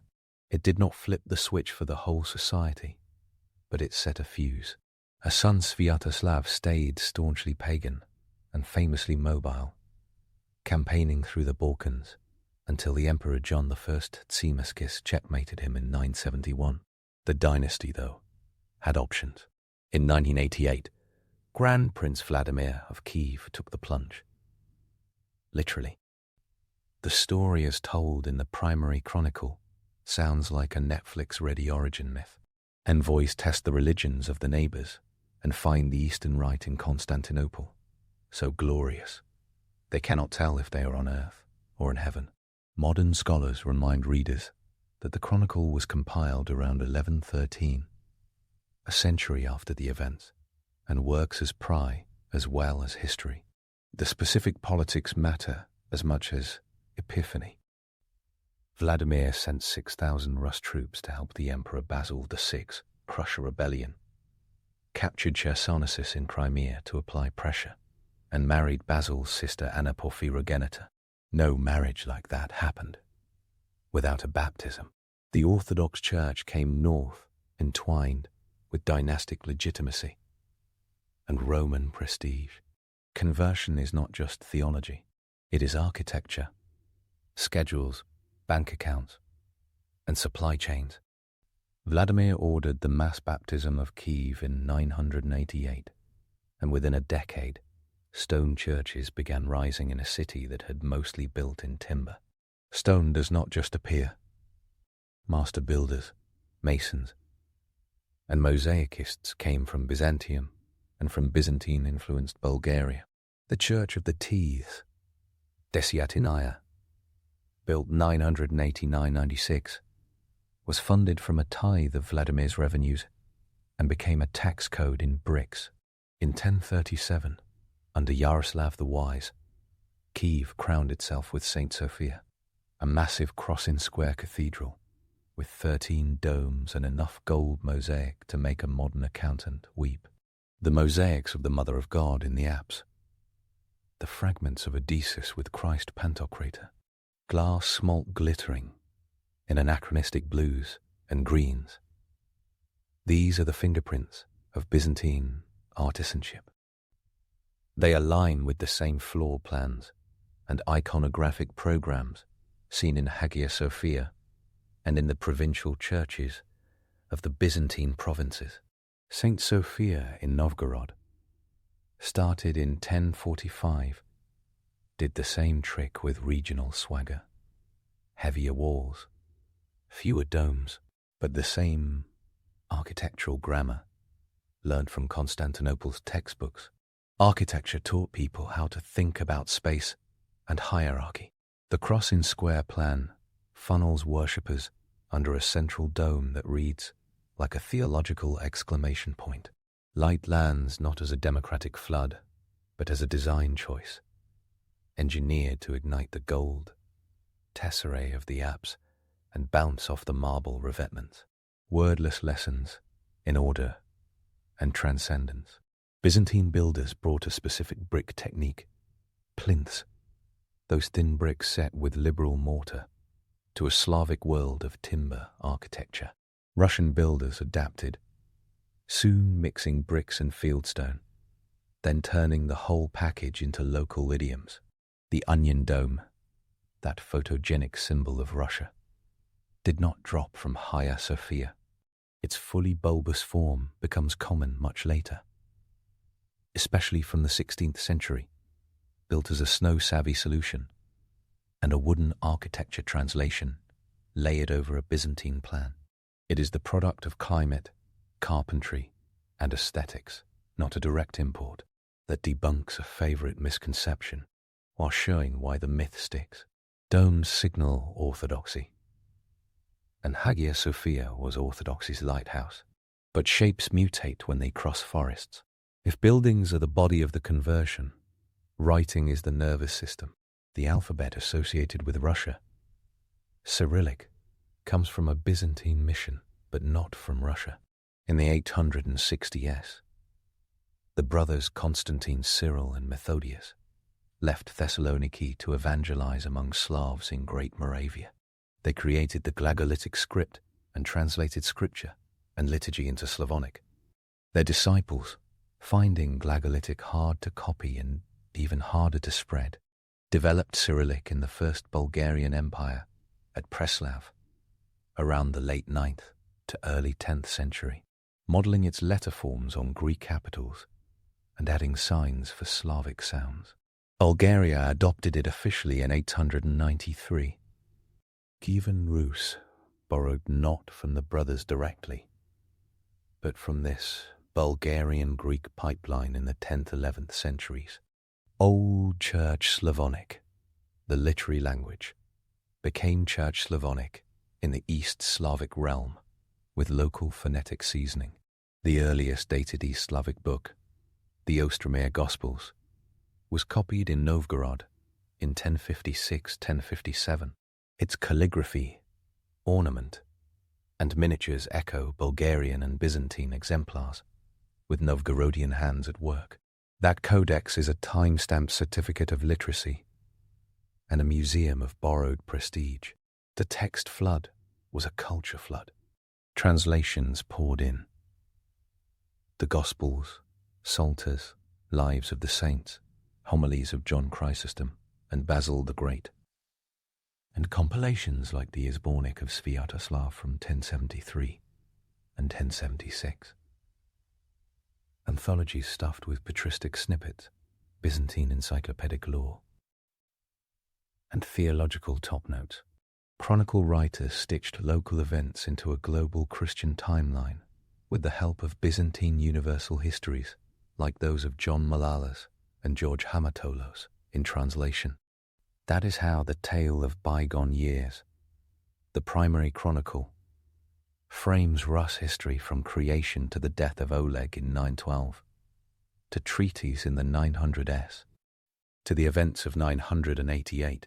It operates like a narrative VPN, routing a regional pass through Constantinople's server farm. Law travelled in the same satchel. The church did not function without canon law. Rus princes had their own secular code. The Russkaya Pravda, assembled between the 11th and 13th centuries, more about blood prices and property than theology. For sacraments and morality, the reference shelf was the Komchaya, Niga, the Book of the Helmsman, Slavic translations of Byzantine nomocanons, including the 6th century Nomocanon, in 14 titles, edited by John Scholasticus, and later texts associated with Patriarch Photios in the 9th century, plus imperial summaries, like the Procyon. That book became the courtroom manual for bishops and church courts. It dictated degrees of marriage, inheritance issues for clergy, penances for crimes that civil law ignored or underplayed. When boyar clans negotiated marriages, the Byzantine canons about kinship up to the 7th degree did not feel exotic. They felt binding. The rigidity eventually loosened, but the framework was imported, and the import shaped the elite's family trees. Monasticism was Byzantium's export that became Russia's engine. In 1051, Antony of the Caves, Antony Pachesky, returned from Mount Athos, where Byzantine monasticism beat like a drum, and founded the Kiev-Pechesk Lavra, the monastery of the caves. The caves gave that monastery a brand and a metaphor. Byzantine studite monastic rules. Then the Jerusalem typikon, used in the Great Church in Constantinople, flowed into Jerusalem, not as rigid imitations but as templates. The Pechersk Paterikon, a collection of monastic lives with stories of ascetic feats and miracles, adapted Greek hagiographical style into the Slavic narrative voice. Monastic scriptoria copied books, illuminated them, and taught reading to a society whose economic elites already wrote on birch bark. Thousands of birch bark letters, from the mid-11th century onward in Novgorod, record everything from debt notes to school exercises. One famous example, the carving boards of a boy named Onfim from the 13th century, show a child's hand practicing letters and doodling mounted warriors. Literacy became normal at levels modern assumptions would not predict, because the church and city both found uses for the alphabet. Icons, those panel paintings with their own rules of time and light, spread Byzantine theology in egg tempera. The classic Byzantine palette, ochres, cinnabar, malachite, azurite, and gold leaf, came north, along with the concept of the image as presence rather than portrait. The theology had been tested in fire during the iconoclast controversy of 720, 843 in Byzantium, which ended with the triumph of icon veneration. Rus never had an iconoclast period. It bought the victory wholesale. Imported icons took up residence and rerouted history.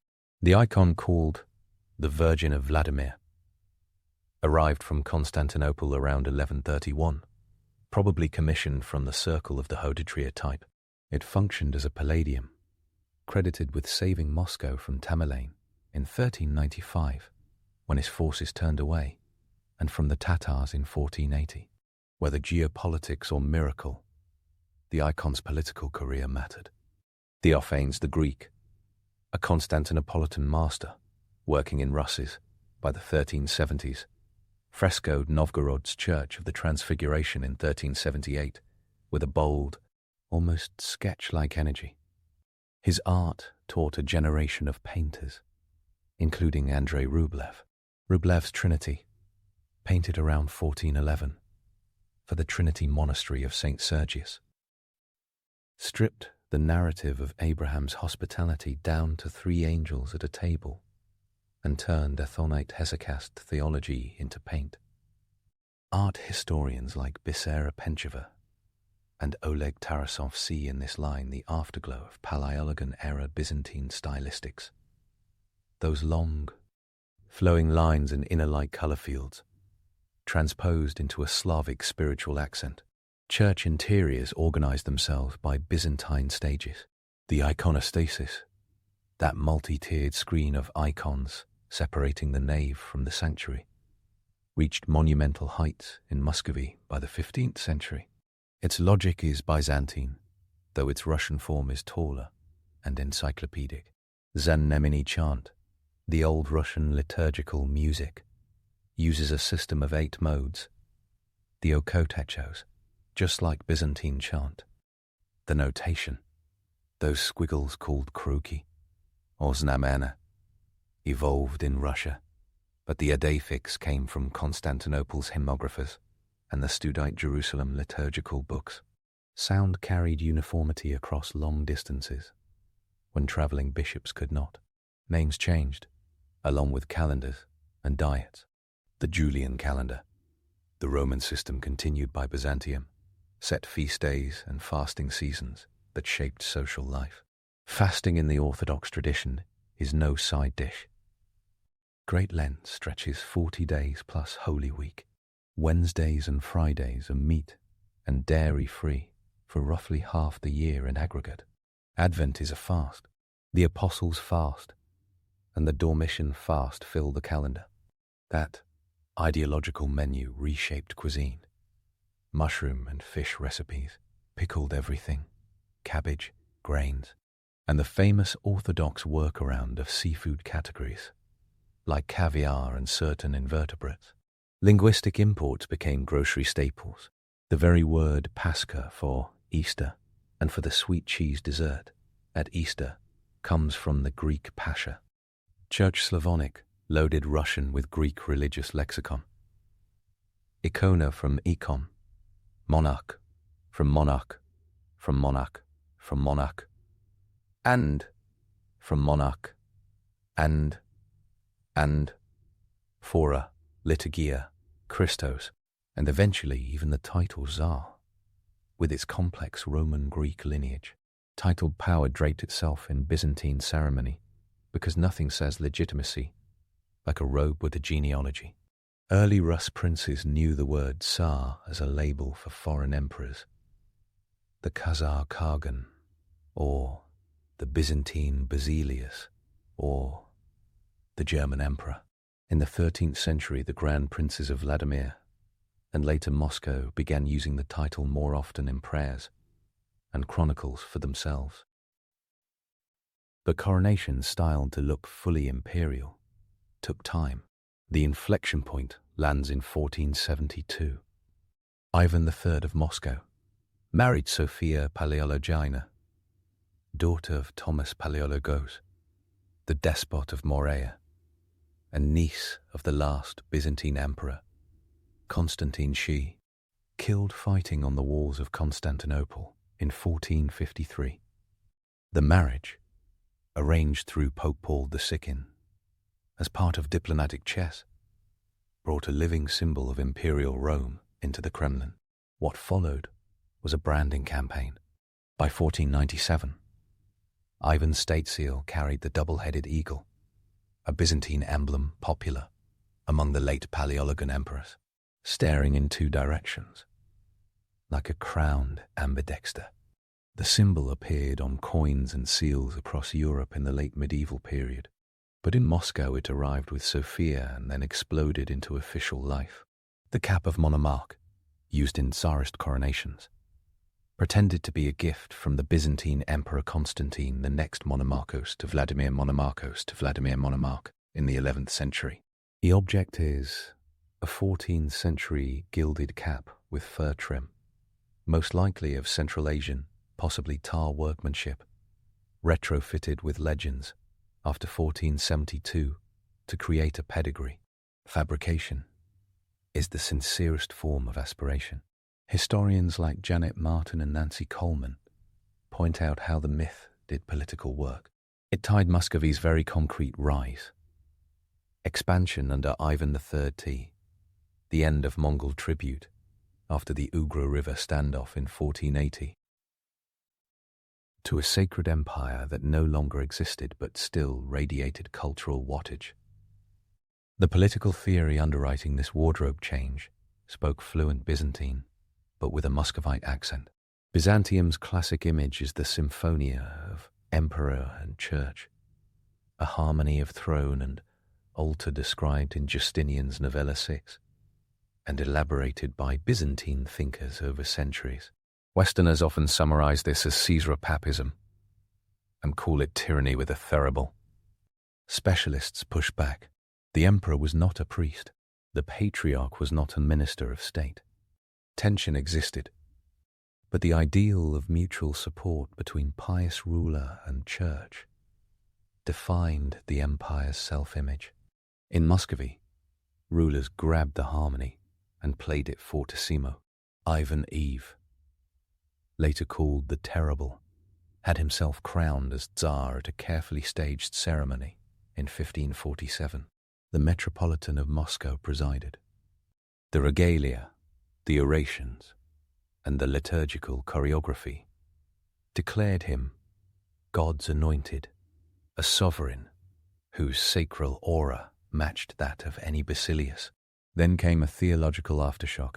Around 1510, a monk in Pskov named Philofey wrote letters declaring that Rome had fallen twice: Old Rome to heresy, New Rome, Constantinople, to the Turks, and that Moscow was now the third Rome, and a fourth would not come. His claim was not legislation. It did not create official doctrine with the snap of a quill. It functioned as high-octane rhetoric and escalated Moscow's self-conception at exactly the moment when it needed a world role that outpaced its geography. Historians still debate where the claim sat on the spectrum, from propaganda to program, but its afterlife outstripped its author. Modern ideology loves the line. In the 16th century, it lived as a provocative flourish that justified new ceremony and heavier crowns. This is the sober part. Byzantine influence did not roll over everything like a steamroller. The Vetch assemblies of Novgorod and Pskov, those town meetings where bells rang and merchants shouted politics, were not Greek imports. They looked more like northern traditions of collective decision-making, evolved in a rich trade city with links to the Hanseatic League, the military service lands of Muscovy.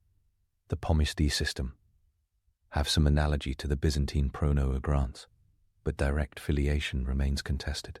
Land for service arrangements crop up in various feudal and semi-feudal societies for obvious reasons. Wrap it in banners, and it still reads as a structural solution to the problem of paying cavalry. Not everything Russian with a whiff of empire comes from Constantinople, but in the layers that mattered to the soul and to the persona, the Byzantine stamp shows up like a watermark when held to the light. Names on baptismal rolls read like a Greek calendar. Ioan becomes Ivan, Georgios becomes Yuri, Theodoros becomes Fedor, Demetrios becomes Dimitri, Alexios becomes Alexei, Basilios becomes Vasily. Women's names follow suit: Sophia, Maria, Anna, Xenia, Anastasia. Name days: Imenoni, ranked higher than birthdays because the saint's feast anchored the calendar in liturgy. Church Slavonic tied prayers from Archangels to Astrakhan, with a syntax that a Bulgarian from Ohrid could have passed in the 11th century. The sermon collections of Cyril of Alexandria, the catecheses of John Chrysostom, and the dogmatic edges of Basil the Great's Trinitarian thought shaped how priests spoke and how grandmothers scolded. Even sins and sainthoods came along, prepackaged. The Byzantine tradition of Yorud Sto, the holy fool in Christ, travelled north with stories of Byzantine Salome acting crazy in public as a prophetic calling. Russia minted its own versions. St. Basil the Blessed, whose name now fronts the cathedral at the south end of Red Square, walked barefoot, rebuked Ivan Ive, and spent his days as what modern culture would label a performance artist of holiness. That mode of sanctity belongs to a Byzantine sensibility translated into Slavic and then into a Russian psychology with unique bite. Sin lists followed similar paths. The Kongchaya's canonical penances for gambling, usury, and marital irregularities read like Greek law with Russian names. Priests learned to count degrees of kinship, like civil servants, counting stamps. Education underwrote everything. The ecclesiastical structure of the Rus lands initially placed the metropolitanate, like an archbishopric with extra horsepower, under the ecumenical patriarch of Constantinople. Metropolitans in Kiev, then Vladimir, then Moscow after 1325, were often Greeks in the earliest period, or at least trained in Greek settings, until Rus-born clergy filled the ranks. That meant streams of books, decrees, and visiting clerics. After 1453, a small diaspora of Greek scholars fanned out, and some landed in Muscovy. Maximus the Greek, Maxim Grek, arrived in 1518, invited to correct service books. He translated and opined and annoyed officials by criticizing corruption. His corrections sparked disputes that foreshadowed an earthquake a century later. The earthquake has a name: Patriarch Nikon, the strongman bishop of the 1650s, tried to align Russian liturgical practices with contemporary Greek norms, which had continued to evolve after medieval times. Differences had crept in: how to make the sign of the cross, how many Alleluia, one in tones at certain points, details about processions and book readings. Nikon declared that Russia should follow the Greek books. Many devout people saw this as betrayal because they believed God had preserved the Russian books inviolate. The reforms of 1652-1666 produced the old Belivar Schism, the Raskol, one of the deepest cultural divides in early modern Russia. Ironically, the schism's cause was a renewed wave of Byzantine influence, with Greek printed books and visiting patriarchs weighing in on the Moscow church's habits.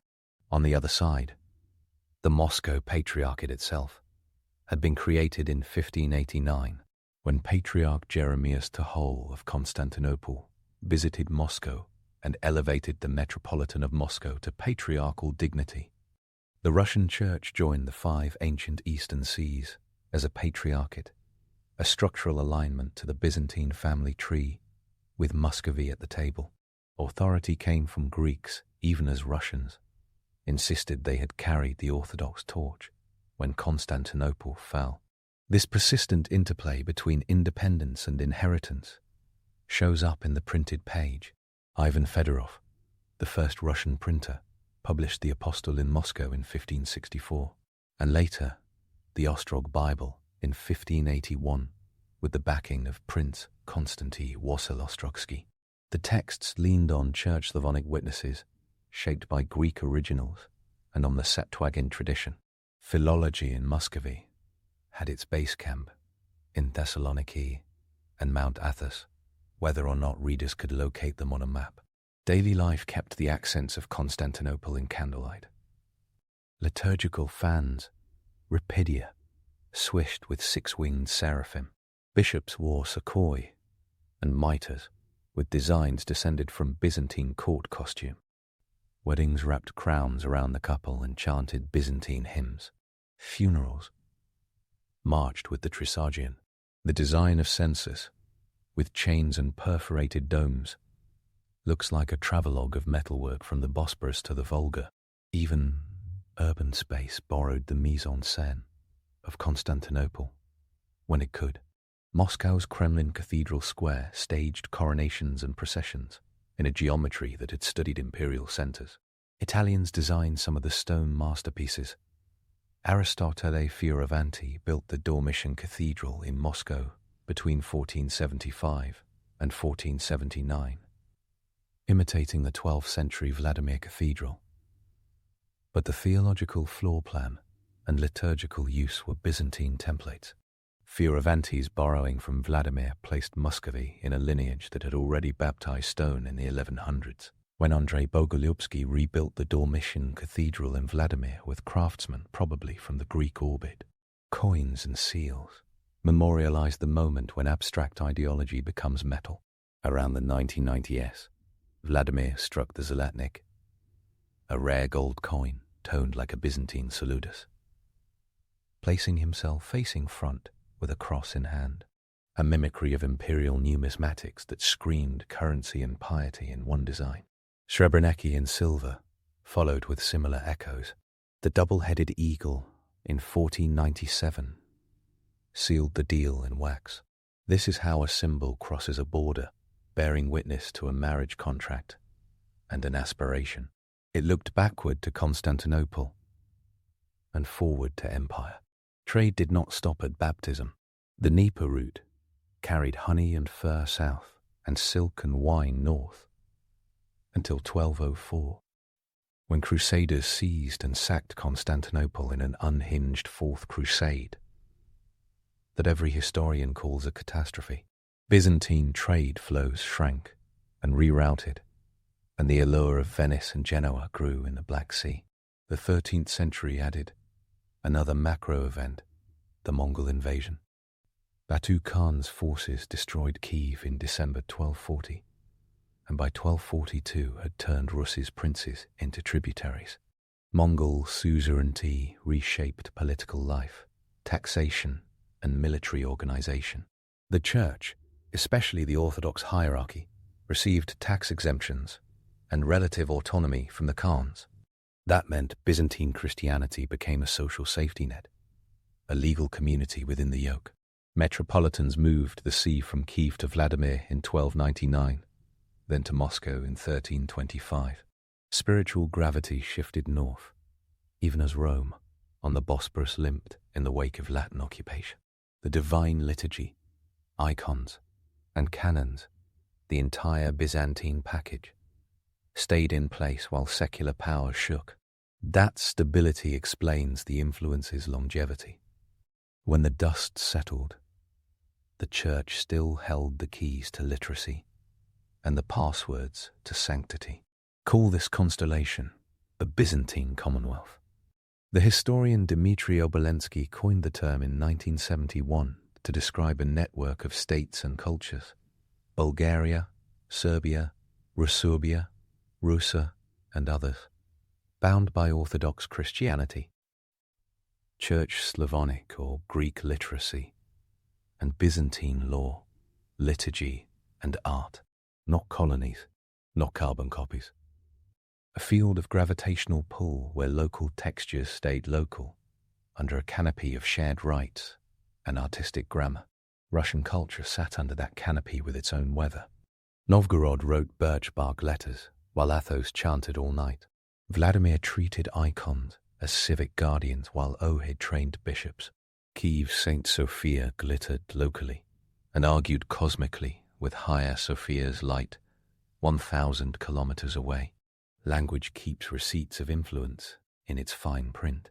Liturgical Greek vocabulary sits all over East Slavic texts from the 11th century onward.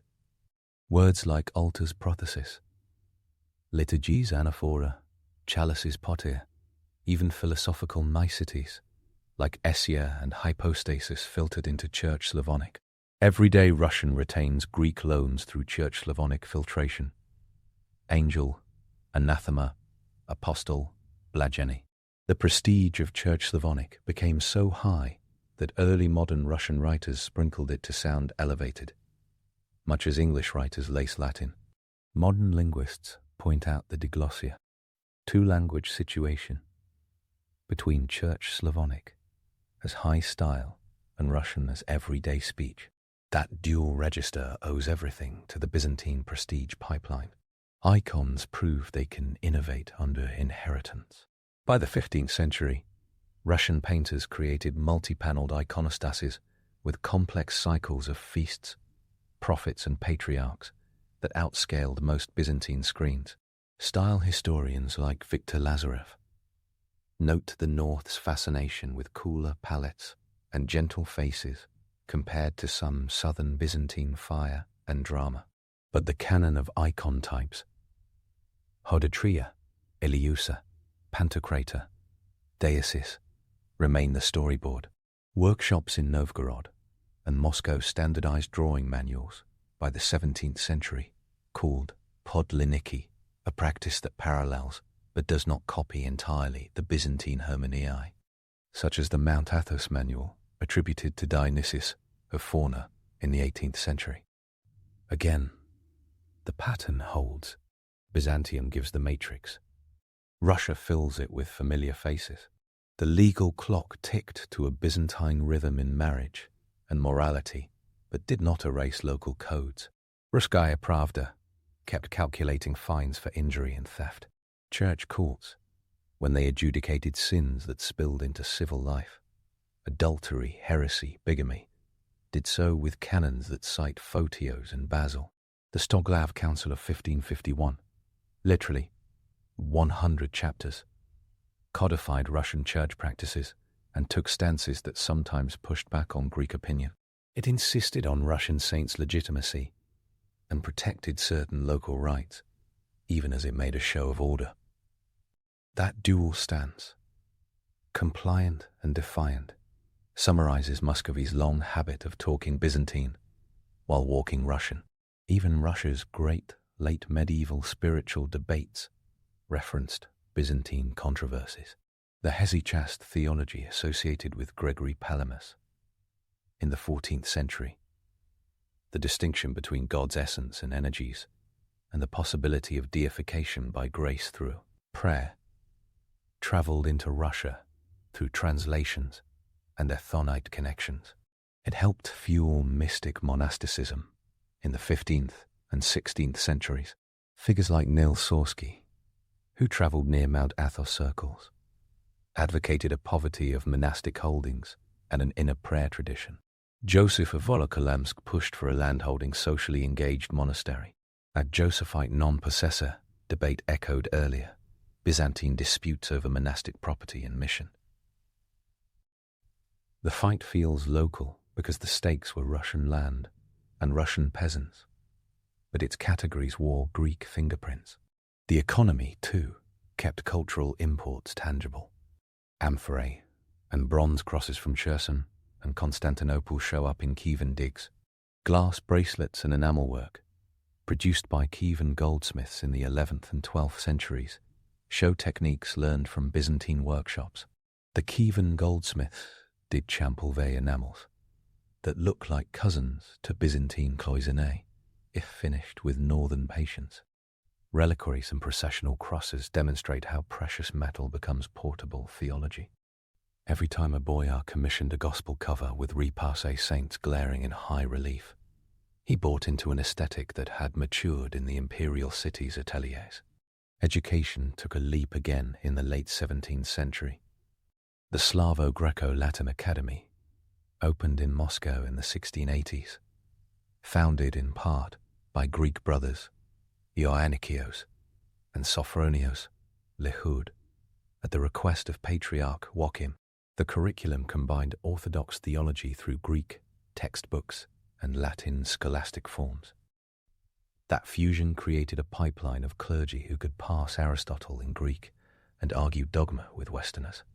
The Academy's very name testifies to the diaspora of Byzantine knowledge after 1453, repackaged in Slavic script.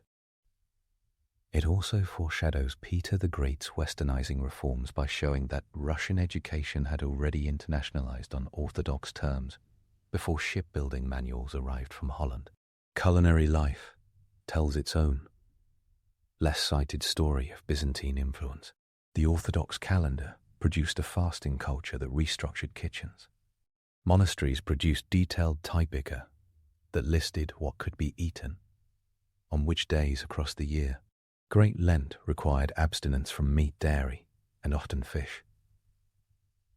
Oil could be forbidden, except on weekends.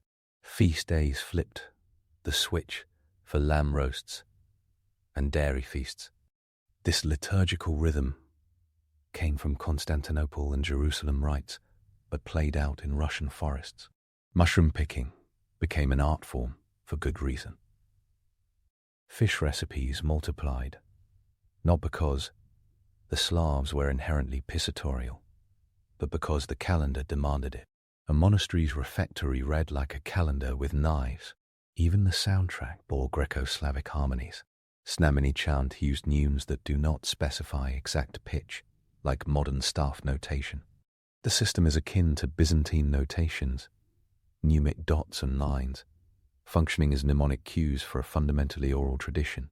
The shared oktaikochos meant that a hymn in mode plagal fourth in Thessaloniki was conceptually the same as a hymn in mode plagal fourth in Moscow, even if the melodic formulas differed. Later, polyphony arrived in the 17th century, with Kievan chant absorbing Western harmonies. That move did not erase Byzantine DNA. It layered Kiev's choral fashions over Greek grammar. The political rhetoric around empire took every Byzantine hint and staged it with Slavic intensity. Coronations in the Dormition Cathedral rewired Hagia Sophia's choreography into Muscovite space. Processions with icons and banners turned central Moscow into Constantinople 2.0 for a day. Court ceremonial borrowed the concept of proskynesis, bowing deeply before the sovereign, not as an identical replica of Byzantine practice, but as a local spin on deference. Titles and ranks proliferated. Boyars strutted in kaftans with gold thread patterns that line up with Byzantine and Persian tastes alike, because the Muscovite court took designs from everywhere and staged them under an orthodox, narrating voice. The myth-busting continues. The claim that Russia inherited decadence and intrigue because Byzantine became a synonym for overly complex politics tells more about modern slurs than medieval realities. Byzantium kept itself alive for 1,000 years by combining pragmatic diplomacy with a liturgical legitimation that impressed neighbors with spectacle and substance. Rus leaders saw the map and took notes. Some notes were staged with extra drums. When rulers wanted to stress humility, they held icons in processions, as if they were both generals and acolytes. When they wanted to flex, they sent letters addressed as if from Basileus to Basileus. The archive of royal titulature shows the inflation. The content tracked what swords and taxes made possible. Trade gave the story its rough edges. In the 11th and 12th centuries, as the Kievan economy boomed, imported amphorae and Byzantine silks flowed.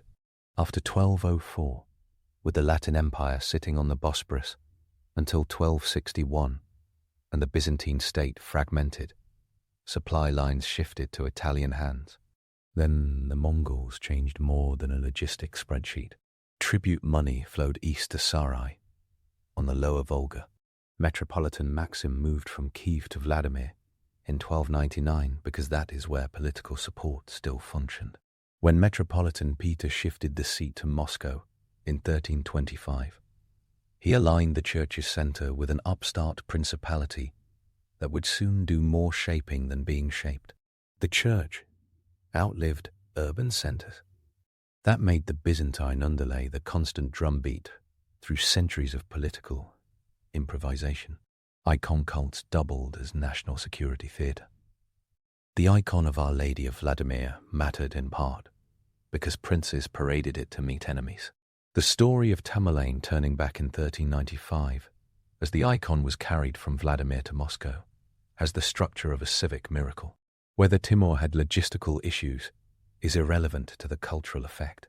Chronicles credit the image, cities believe, and politics follows. A similar role fell to the Kazan icon of the Mother of God in 1579, associated with the conquest of Kazan in 1552, and with deliverance from the time of troubles in the early 17th century. These icons are not just paintings, they are nodes in the network that wired Russian power to Byzantine styles of divine favor. Literature kept feeding on Greek translations, and then produced homegrown saints' lives and homilies that still cite Byzantium in their footnotes. Metropolitan Hilarian's sermon on Law and Grace, written around 1050, integrates a theological argument about the superiority of grace over Mosaic law, with a celebration of the baptism of Rus by Vladimir. It is both a homily and a civic oration, a genre that flourished in Byzantium. Vladimir Monomarch's instruction to his children, from around 1117, reads like a princely mirror with a Christian ethos. The literary models it channels grew up in Greek soil. The local voice rings through when Monomarch recounts personally chasing thieves through swamps. But the ethics of rulership walks in Byzantine shoes. Secular art did not float free either. Kievan jewelry, with its filigree and granulation, shows Mediterranean techniques, filtered through steppe and Slavic tastes. Enamels shimmer on reliquary crosses and princely belts alike. The imagery often carries saints, wrangling dragons, or Christ Pantocrator glaring from small roundels. Even buckles preach. Education took yet another Byzantine inflection in the 18th century with the spread of the Philokalia, Dobrotoliubi in Russian, a compendium of Greek ascetic writings compiled by Nicodemus, the Hagurite and Macarius of Corinth in 1782, Pacius Velikskovsky, a Moldavian monk with a huge Russian following, translated and circulated it across the Russian monastic world. The Jesus prayer and the contemplative tradition, Athos to Optina and Valum, found new life. The long arc from Greek to Slavonic to Russian ran through the quiet breath of hesychasts in wooden cells under northern auroras. Even the state scandal sheets wore Greek footnotes. Court trials for heresy, such as those against the Judaizers in Novgorod and Moscow in the late 15th century, prosecuted elite circles influenced by texts critical of icon veneration or skeptical of particular dogmas.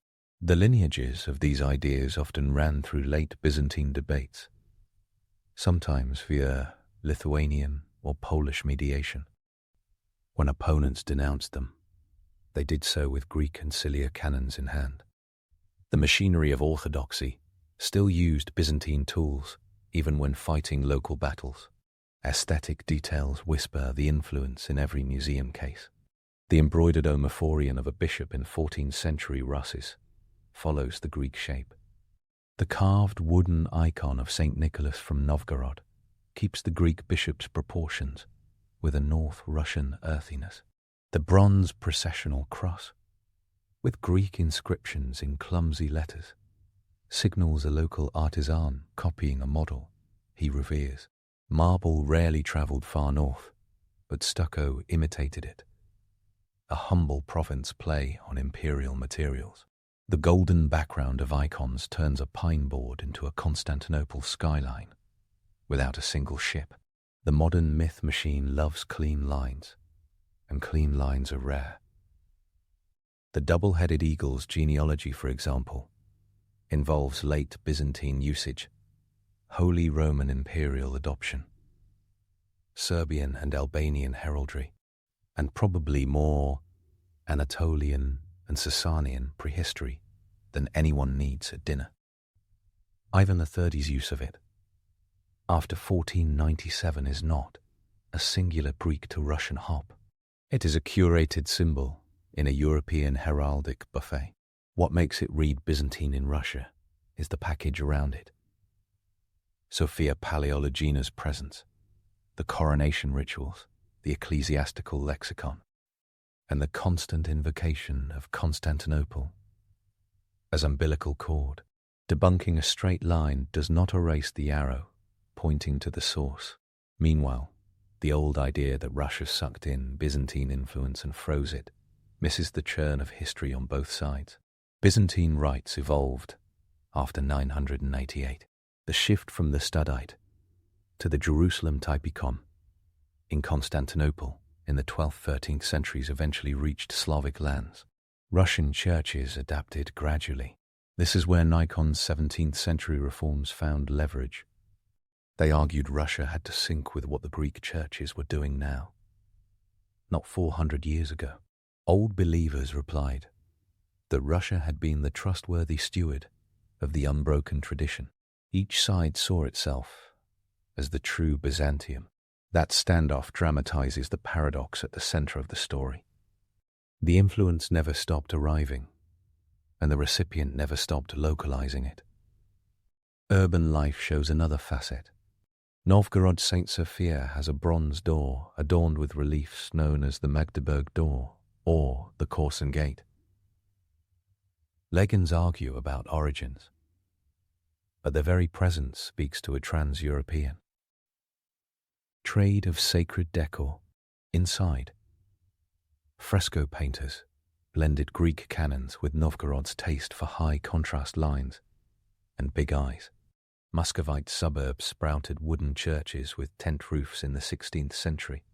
The Church of the Ascension at Kolomenskoye, built in 1532, looks like a rocket powered by carpentry. Nothing like it stands in Constantinople. Yet the altar around which the service unfolds is structured by the same liturgy as Hagia Sophia's. Russian architecture took the Byzantine plan and stacked local inventions on top, like a chef plating street food on an antique charger. In law, the Kolmchaya's travel itinerary shows how ideas move with passports. Bulgarian translations of Greek nomocanons formed the base. Serbian redactions added material in the 13th century. Russian copies in the 14th and 15th centuries drew on these texts, sometimes adding Slavic royal laws like the Serbian Dushan's Code.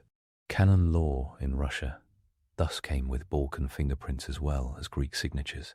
Scholars like Simon Franklin and Jonathan Shepherd in The Emergence of Rus, 750–1200, and John Meyendorff in Byzantine Legacy in the Orthodox Church map the roots with attention to the messy edges, where a scribe in Sustal grabs a Serbian chapter to patch a hole in a Bulgarian leaf for a Greek thought. Culture is rarely a straight line. It is a collage with an organizing idea. The state's claim to be the Third Rome needs one more confrontation with reality. Philophae's line lit up Muscovy, but policy often read as local power management, plus orthodoxy's halo. Even the terribles Oprichna terrorized cities, and nobles in the 1560s, with theatrical violence, black-clad horsemen, and ecclesiastical props. The ideology claimed purification. The practice looked like authoritarian innovation with saints' days lighting. The church sometimes pushed back. Metropolitan Philip of Moscow rebuked Ivan and died a martyr in 1569. That tension, classic in Byzantium, replays in Moscow with different outcomes. Autocracy wore a Byzantine robe and carried a Tatar whip. Cultural influence shaped the costume. Local politics choreographed the dance. The road into modernity layered on Western forms without removing Greek roots. Peter the Great shaved beards in 1698, built a navy, founded St. Petersburg in 1703, and imported German legalisms and French manners into court. Yet the church calendar kept beating in Greek time. Icons still lined walls. The Patriarchate was abolished in 1721 and replaced by the Holy Synod, a bureaucratic body under state control. Westernization looked like a rebrand. Byzantium's influence re-emerged in moments of religious revival in the 18th and 19th centuries. The Optina elders read the Philokalia. Choirs still sang. Nemini chant in monasteries even as court chapels commissioned Italianate polyphony. Russia lived with two lungs, one Greek and one European, under a common skull. The visual shorthand of Russian identity today still owes rent to Constantinople. A camera pans across the iconostasis of the Dormition Cathedral in Vladimir. The De Sistine shows Christ flanked by Mary and John the Baptist, a Byzantine plea staged in Slavic paint. It catches a glimpse of a bishop's staff, topped with serpents, straight out of a Greek casting shop's catalogue. It lands on the double-headed eagle above a portal in the Kremlin, staring left and right over a city that absorbed horses from the steppe and theology from the Bosporus. The language out there on the streets is Pushkin's Russian, not Church Slavonic, but when grandmothers light candles, they whisper the Our Father with a phrasing bull's-eyed by St. John Chrysostom's liturgy. Claims of pure origins collapse under this weight. Rus culture absorbed Viking business savvy, Slavic song, steppe ferocity, and Byzantine cosmology. Purity makes for clean t-shirts and bad history. Specifics craft the better picture.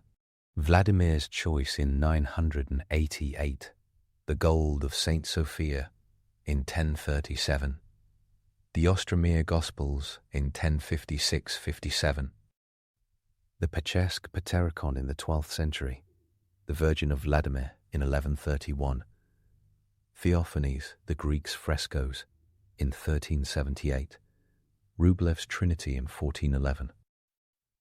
Ivan III's double-headed eagle seal in 1497, the Stoglav in 1551, the creation of the Moscow Patriarchate in 1589, Nikon's reforms in the 1650s, the Old Believer schism that followed. These dates anchor the abstract. They draw a jagged line from Bosporus to Kliasma that any camera can follow. Scholars have done the walk, and their footnotes shoot flares. Dmitry Obolensky laid out the Commonwealth template. Simon Franklin and Jonathan Shepard nailed the trade and text conduits. John Meyendorff threaded the theological wires. Bisera Pencheva traced art's acoustics and light. Paul Bushkovich and Robert Crummy mapped Muscovy's formation around church and autocracy. Even archaeology pushes a chorus. Each amphora shard from Cherson, each glass smalt chip from a Kiev mosaic, each birch bark letter from Novgorod whispers the same story about long-distance influence, turned intimate by repetition. The sources converge like processional lanes, feeding a single altar. The last myth waits near the finish line. Sometimes the claim appears that Russia took over from Byzantium as torchbearer of civilization in the East. That line rests on a romantic 19th century script that loves clean succession. A more accurate view sees a durable Orthodox network, rebuilt piecemeal after 1453, with Moscow as the largest node. The Greek patriarchs of Jerusalem, Antioch, and Alexandria limped under Ottoman rule, but kept authority. Mount Athos never stopped. Balkan churches cycled through conquest and rebirth. Moscow poured money and printed books into their coffers and libraries in the 16th, 18th centuries. It was a patron as well as a partner. That kind of leadership matters. It is not a coronation of empire. It is a seat at a round table with hierarchs speaking Slavonic and Greek. Everywhere one looks, the pattern repeats. Byzantium offered frameworks. Sacred time, sacred space, sacred images, and a story of empire that sacralized rule. Rus turned them into vernacular realities. Fasting calendars woven into peasant kitchens, icon corners in log houses, princes launching campaigns with processions, scribes translating patristic thickets into Slavonic comprehensibility. The result is not a clone, it is a hybrid, Slavic by language, steppe by nerve, Scandinavian by enterprise, Byzantine by worldview. It can be heard in a bell from Moscow cast with inscriptions in Church Slavonic, tuned to a liturgy composed in Greek, rung on a morning when frost cracks on wooden planks. The empire of Constantine never imagined. The story stays dramatic because it involves losing a civilizational center and watching its light reflect in ice. Hagia Sophia fell in 1453. Byzantine refugees packed books into boats and ran. A girl born into that shattered royalty walked into the Kremlin in 1472 with a dowry heavy in symbols and light in coin. A prince turned the gift into law and emblem and stagecraft. Monks kept reading Athonite manuscripts by candle until the 18th century, when printers added fonts to the toolkit. The chant adapted to polyphony with an accent. The icon turned translucent under layers of varnish and then was cleaned in a Soviet laboratory in 1918 to show Rublev's colors again. A Byzantine DNA test revealing a Slavic smile. That complicated, luminous inheritance explains why anyone standing under a Russian dome feels a tug both local and Mediterranean. Somewhere in the vaults, a chorus of Byzantine ghosts hums modal scales, while snow piles on roofs, engineered by North Russian carpenters. A saint from Thessaloniki, Demetrios, the patron warrior, smiles out of a panel in Moscow painted by a man who never saw the Aegean. The conversion of 988 replaced nobody's brain with a Greek brain. It created a centuries-long dialogue where the loudest voice, the one that sets the key, spoke with an accent picked up in Constantinople. The influence was not a one-night stand. It was a long marriage with shared bank accounts, recurring arguments, inherited furniture, and children who look like both parents. The final snapshot grabs enough details to feel the texture. Birchbark letters in Novgorod attest to ordinary hands practicing an alphabet born in Thessaloniki, refined in Preslon, and normalized in Kiev. The Our Father rings out in Church Slavonic on a cold Sunday, a Greek prayer turned Slavic cadence. Seals from 1497 flash double-headed eagles to officials who still count debts using local terms. The Komchaya Kniga sits on a lectern, a Bulgarian Greek law book with Serbian margins, ruling on a case of marriage within forbidden degrees, in a village where nobody has ever heard of Photios.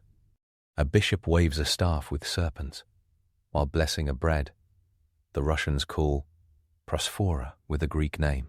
The choir sings in the plagal second mode, and the cantor's signs over the text reflect a memory of Byzantine neumes taught a century earlier by a monk from Arthos who stopped in Novgorod before winter.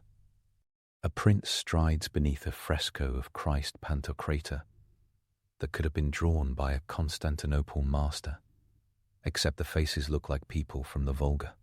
A prince's daughter answers to Sophia, not Rugnida. A monk prays the Jesus prayer in a woodland hermitage, using a Greek method transmitted through Moldavia and translated at Ostrog.